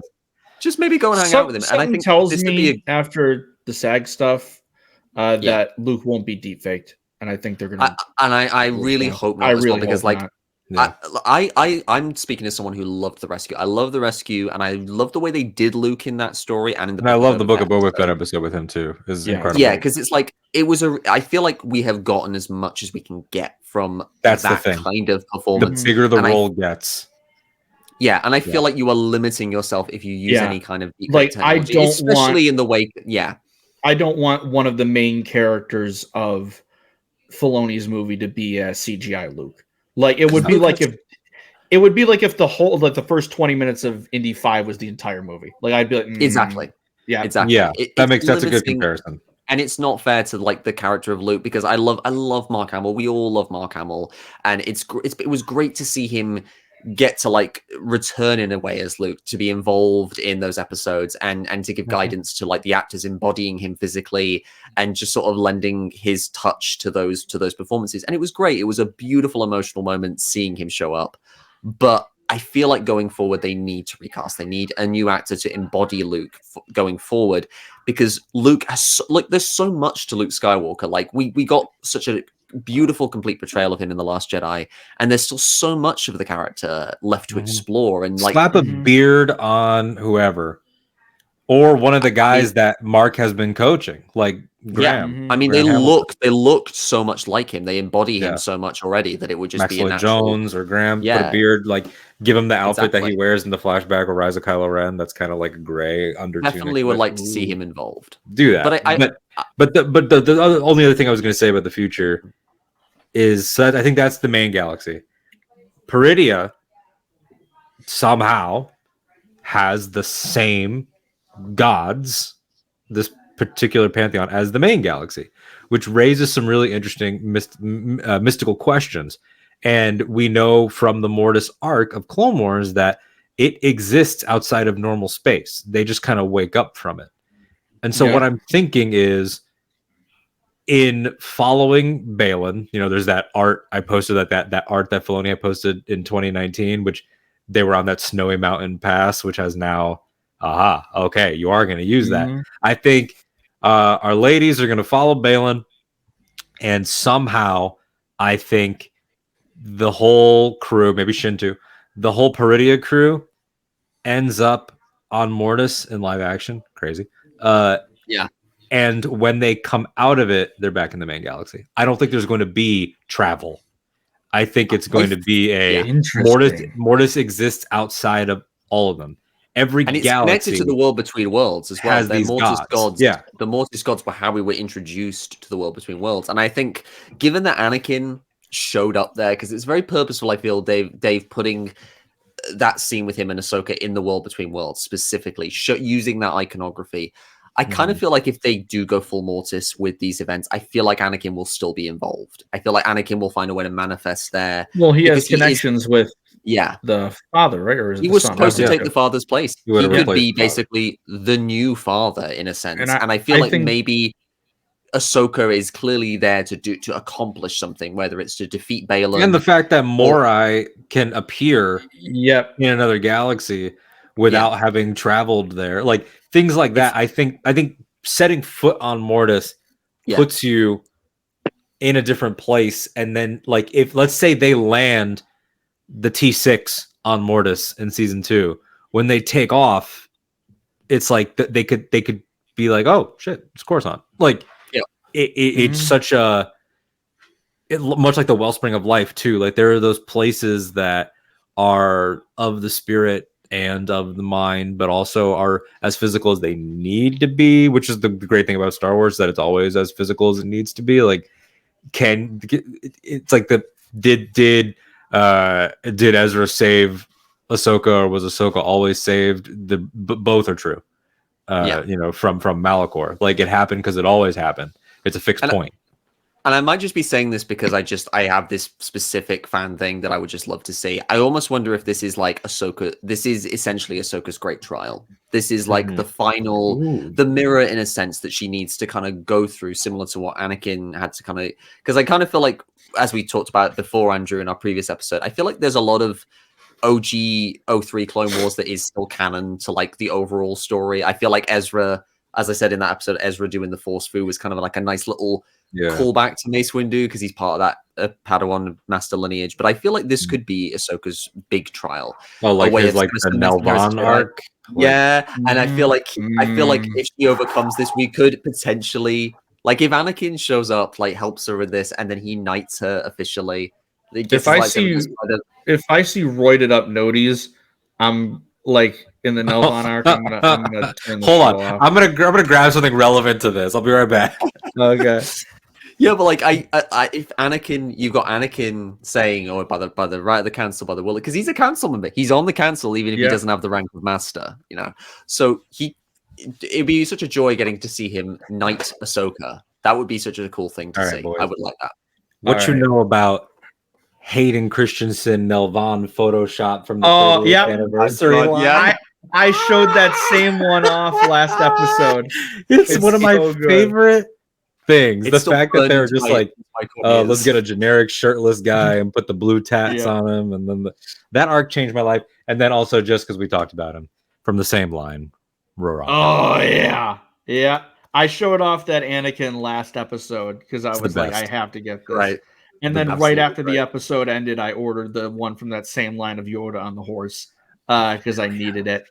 Last thing I was But going to say though about the Mortis Yep. God, actually, there is that female Mortis God in Legends that I've heard mentioned a bunch of times. Oh, That I almost kind of wonder if they're going to find a way Abeloth. to Abeloth. Mhm. I wonder if they'll find a way to include Abeloth. I feel like there's ways to include that. I feel like there's, I mean, it's interesting at least the potential of it, like Abeloth, and I know lots of people want Starkiller to somehow show up. So like maybe you do a thing where he's representative of like the sun or whatever, or you could just get Sam Witwer back and have him play the sun. I was I almost I know wondering. a certain Dark Jedi that would really want Starkiller back because we had to hear about Force Unleashed for a half hour. Christ. There's nothing My- compared to the Obi-Wan tangent. The but it was Obi-Wan still thing, worth yep, it was it. Choose beautiful. the Force. Choose a flooding big lightsaber. I feel like we're gonna get in season 2, we're gonna get like the most clear explanation or exploration, I should say, of Ahsoka's connection to the daughter that we've had. Yes. Yeah. Why Morai is following her, what that connection is, especially with the more spiritual weirdness of Peridia and having the Mortis gods there. I think it's going to be a very, like, a lot of what people like when they were pitching what would an Obi-Wan season 2 be, and it would like the weirder aspects of him becoming or learning to become a Force ghost with Qui-Gon. I think we're going to see a lot of weird stuff like that Still with want it. Ahsoka season 2 because want we that. got a lot of that weird stuff in live action that we've originally only seen in the animated stuff or in the novels and in the comics. We got that in live action here, and it worked really well with the World Between Worlds, I would say, overall. So now that we've gotten over that hump of how is this going to translate to live action, I think we can see some weirder stuff, because I gotta assume we're going to get one more season before the Filoni movie, just because I feel like you can't tell that whole story in just one film, because you're going to have to tell how do you get off this galaxy or back in the main galaxy, and then the main Thrawn conflict as well, and then Din's story and whoever else is going to be in that movie. There's going to be a lot there. You need to get Ahsoka and Sabine. They haven't said anything yet, but I feel like the only Disney Plus shows they've explicitly been like during its airing is, hey, this is coming back, are Loki and Bad Batch and Mandalorian, I guess. Everything else is in Andor, but that was announced as a 2-season show beforehand. Everything else has been, it might not. Who knows? We'll see. And then we eventually get the announcements. Like Tales of the Jedi, we didn't know that was getting in Visions. We didn't know those were getting a season 2 until months after. Celebrations, Yeah, so I think we will get some sort of announcement at some point, because I think there's so many. It does end in a way where Ahsoka's arc at this point seems a bit complete, and she seems rather content with her place. But I don't see it as the end of her story, and I don't think it is in any way. No. It just feels like this is a good ending for now, but the story. The final shot of Anakin, her finally being able to see Anakin, is great. It mirrors the final scene in Obi-Wan. It's just something about that final shot of a Force ghost looking on their old Padawan or old student is just so great. And The look of quiet pride in his face. Just it's such a lovely parting shot of Hayden Christensen. And last thing I'll say about him is that I just love how both this and Obi-Wan have just revitalized Hayden Christensen. Like, literally just today as we're making this recording, he's re-signed with his old talent agencies, which seems to signify that he wants to break back into acting beyond just Star Wars. And that's such a lovely thing to see him just re-energize his career, re-energized by his return to Star Wars, and just the absolute love and adoration that he's got from fans. If somebody said, Alden, here's I don't know however many millions of dollars, we'll let you make one of those like Star Wars special presentations. You get like 45 minutes to an hour. What do you do? I'm like, get Hayden back in the Clone Wars armor and get me Ahmed Best. What if Anakin Skywalker and Kelleran Beck had a mission in between seasons? Like and if it's animated, I would love to see. I think I've said this on Twitter. Like, we've done such a good job of like, hey, these people were also in that era and you just didn't know them. Like Jaro Tapal. I would love to see Jaro, Baylan Skull, Kelleran Beck. Give me everybody of the era that was introduced too late to be in Clone Wars.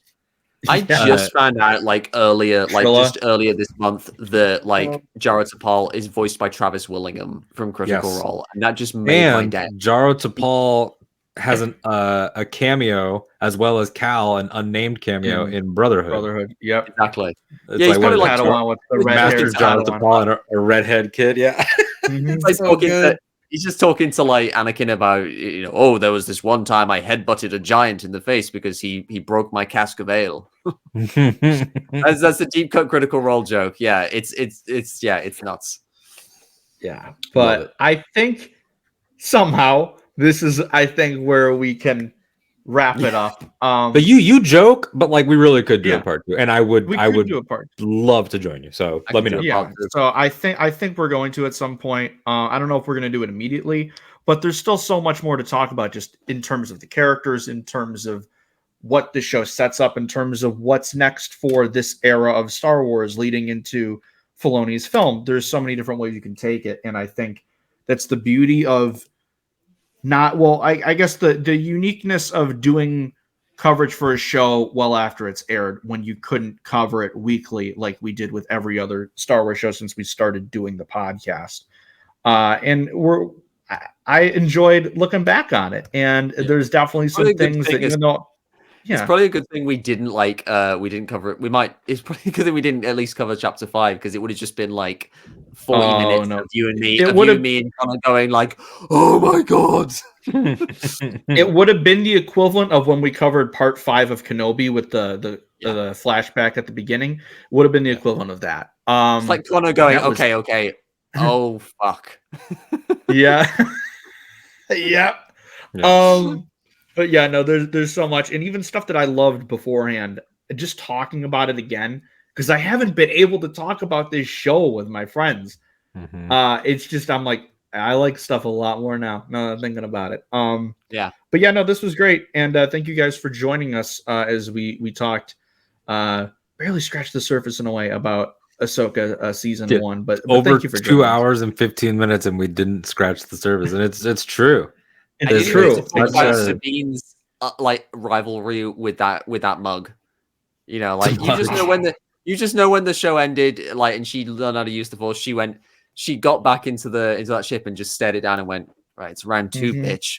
We didn't talk about how the show out of nowhere was here's Ryder Azadi and Jaquel as well. Yeah.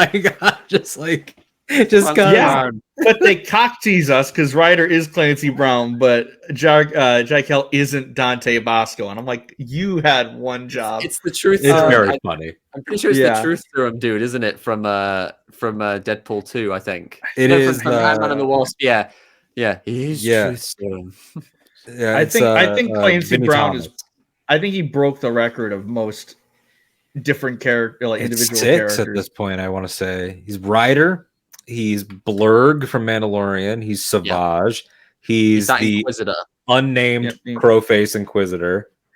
He is there's another one that's right there. It's another voice one. So he plays, if we're counting everything, he plays Montross in Star Wars Bounty Hunter. He does play Montross. Yes. Savage. Then he's Ryder. Then he is Berg, then he's that Inquisitor, then he's Ryder again. So it's 5, I guess. Yeah. Damn. He's also been a Stormtrooper commander in Rebels as well. And he was a Mandalorian super commando in Clone Wars. He was another bounty hunter in Clone Wars. That's just a random human. My man will stay employed. Yeah. And we didn't even bring up the fact that Ray Stevenson was Gar Saxon. I tend to forget that. that exactly. he's now two awesome characters in brought this that fantastic presence because that he just brought he got to bring such a great voice acting role with Gar Saxon, a villain who was almost just like you. I almost wish we had more of him, Gar Saxon, because he was so delightfully like mean. Yeah. And he got to bring like the physical prowess as well. Like I said, he moves like a knight. I love the way he held the lightsaber. Like it's such a it's all the way up, and then it's just it's just heavy to swing, and like he felt imposing, and it's something really special to be able to do that as an actor, to bring so much emotion. Conversation we can have when we do a second part. Like I'm literally getting carried away. Yeah. It's other Rebels characters that we didn't get to see here that we could potentially see down the line in the Mandoverse. Yeah. Melch. Yes. As Morrigan. Yes. No. Where's my ugly boy as Morrigan? Turning the show off right now. We need more as Morrigan. We need him to come and like barter with Boba Fett in Book of Boba Fett season 2. I would lose my mind. And that would be the show to do it too. That would be the show to do it. I'm turning the show off right now. All right, so I think we're gonna end it here just because we are approaching the 2.5 hour mark. But Alden, thank you for joining us. Thank you. It's been a long time coming. We started. I mentioned you, messaged you before the SAG stuff, and then we went on a hiatus, and now that the strikes are over and the actors have rightfully gotten the deal that they deserve, and you're finally here with us, and it was great to talk Ahsoka with you. Where the people probably already know you, but where can the people find you? Yeah, you can follow me right there. If you're watching on YouTube, it's at that Alden Diaz. That's on all your platforms: Twitter, Instagram, TikTok, Hive, Threads, all those things. Ahch-To Radio, my Star Wars podcast, took the break for the strikes, and then an extra month while I was launching my other show now that I have, Anytime with Ken and Alden, me and Ken Knapsack from Force Center, and you'll remember him from back in the day when YouTube panel shows were good. We're doing our talk show, our radio show on Fridays midday, but Ahch-To Radio is coming back. Some guests that I am aggressively trying to book. Some are people we've talked about today, so just stay tuned for that. All right, awesome. Conor, as for you, where can the people find you? Philly's legend Bryce Harper. Yeah, it's easy. I love him. You can find me. You can find me basically killing myself every Sunday or Monday night with the Eagles. On Twitter at @DepaBanana, Instagram, Threads, whatever. All those sites I'm on there. Basically, the same 2 usernames. Co-host over at the Nerd Academy podcast with Jared the Dark Jedi, our Star Wars show, Knights in the Nerd Republic. It's really cool. You can find us on what freaking sites? Apple Podcasts, Spotify, YouTube, all that fun stuff. We have a website, www.nerdacademypodcast.com. Just Google us. It'll be the first thing that pops up. And I also co-host and co-write Star Wars trivia questions with Eli from Star Wars in the Galaxy. We run a trivia league called Star Wars in the Galaxy Epic Confrontations. You can find that on you can find all of our matches, new and old ones, on the Star Wars in a Galaxy podcast YouTube channel. And then sweditor.ig.com/fiction. The site's down for maintenance. We have stories out. I have some in development, all of which include Cal, one of which is like a Cal Sears story that I'm really happy with, another one that I'm really happy with, but I will not really say much about. That's about it. All right. My guy's a little under the weather this week, but he'll be back kicking. Don't worry. Yeah. Don, for you. So you can find me on Twitter at Donovan Mead, where as I tweet a lot about Star Wars and Marvel and stuff. I obviously took a massive break during the strikes. Go SAG-AFTRA, WGA. So glad that they settled and got a deal that they are happy with. It's really good. But you can find me on Twitter at Donovan Mead. I did as I said earlier, I did like a recent massive thread about Huyang to celebrate just how much I love that character and how well I felt the show translated him. I'll be retweeting it after we finish recording. You can also find me on TikTok at Donovan McComish, Instagram at Donovan_McComish, and Threads Donovan_McComish. I'm also on Blue Sky at DonovanMcComish.bsky.social. If you've been hit with an invite there, look me up. And like Conor, I'm also a question writer on Star Wars Epic Confrontations. It's really fun, come and check it out. It's really fun to watch different Star Wars personalities go head to head and try and decipher our ever puzzling trivia. You can also find me like Conor. Except Alden. Yeah, it's more fun for Alden when he wins. It's less fun for me when I lose in crushing fashion. You can also find me on. There it is. Yeah, Alden's going full dark side. Dude, It's just a fact. The It's Alden not. Jared rivalry is the greatest rivalry, pretty much ever. It's Yankees, Red Sox, Eagles, Cowboys. It's so good. Where's the lie? I tell you, where's the lie? But folks, you can also There's a lot of stuff that no one sees that I see in a private group chat I have with them that it takes it up to a 10. Where's the lie? You can also find me on sweditor.ig.com. Like Conor said, the site is currently down for maintenance. I write articles and stories on there. I've written one story that came out last year called Scars of War that follows a clone survivor of Order 66 known as Blister, who encounters a character who I kind of imported over from Legends, Plo Koon's niece, the Jedi Shar Kun, who also in my version of events has survived Order 66. And it's all about them reconnecting and dealing with the shared trauma that they have going through such an event like that. So if you like Star Wars and pain, then definitely check it out. Also, Blister is an excellent clone name. Thanks, man. There are certain words that are great too. Yeah, shout out to Jake, a friend of the podcast, former co-host, for helping me design that armor and doing an excellent cover art of that story. I'm so grateful to you, buddy, for that. Mm-hmm. As for myself, you can find me setting up my Lego Star Wars Advent calendar after the stream because December 1st is tomorrow.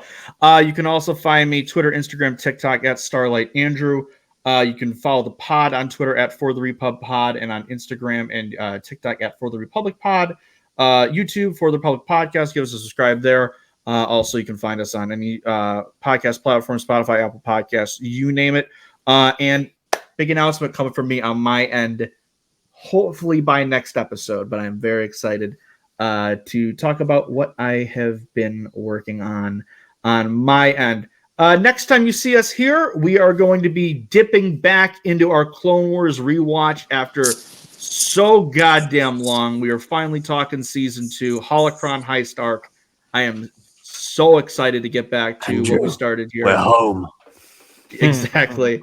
So stay tuned for that. Remember to vote for the archives poll when the episode drops. Thanks once again to Alden for joining us. And until next time, once again, may the Force be with you. Always.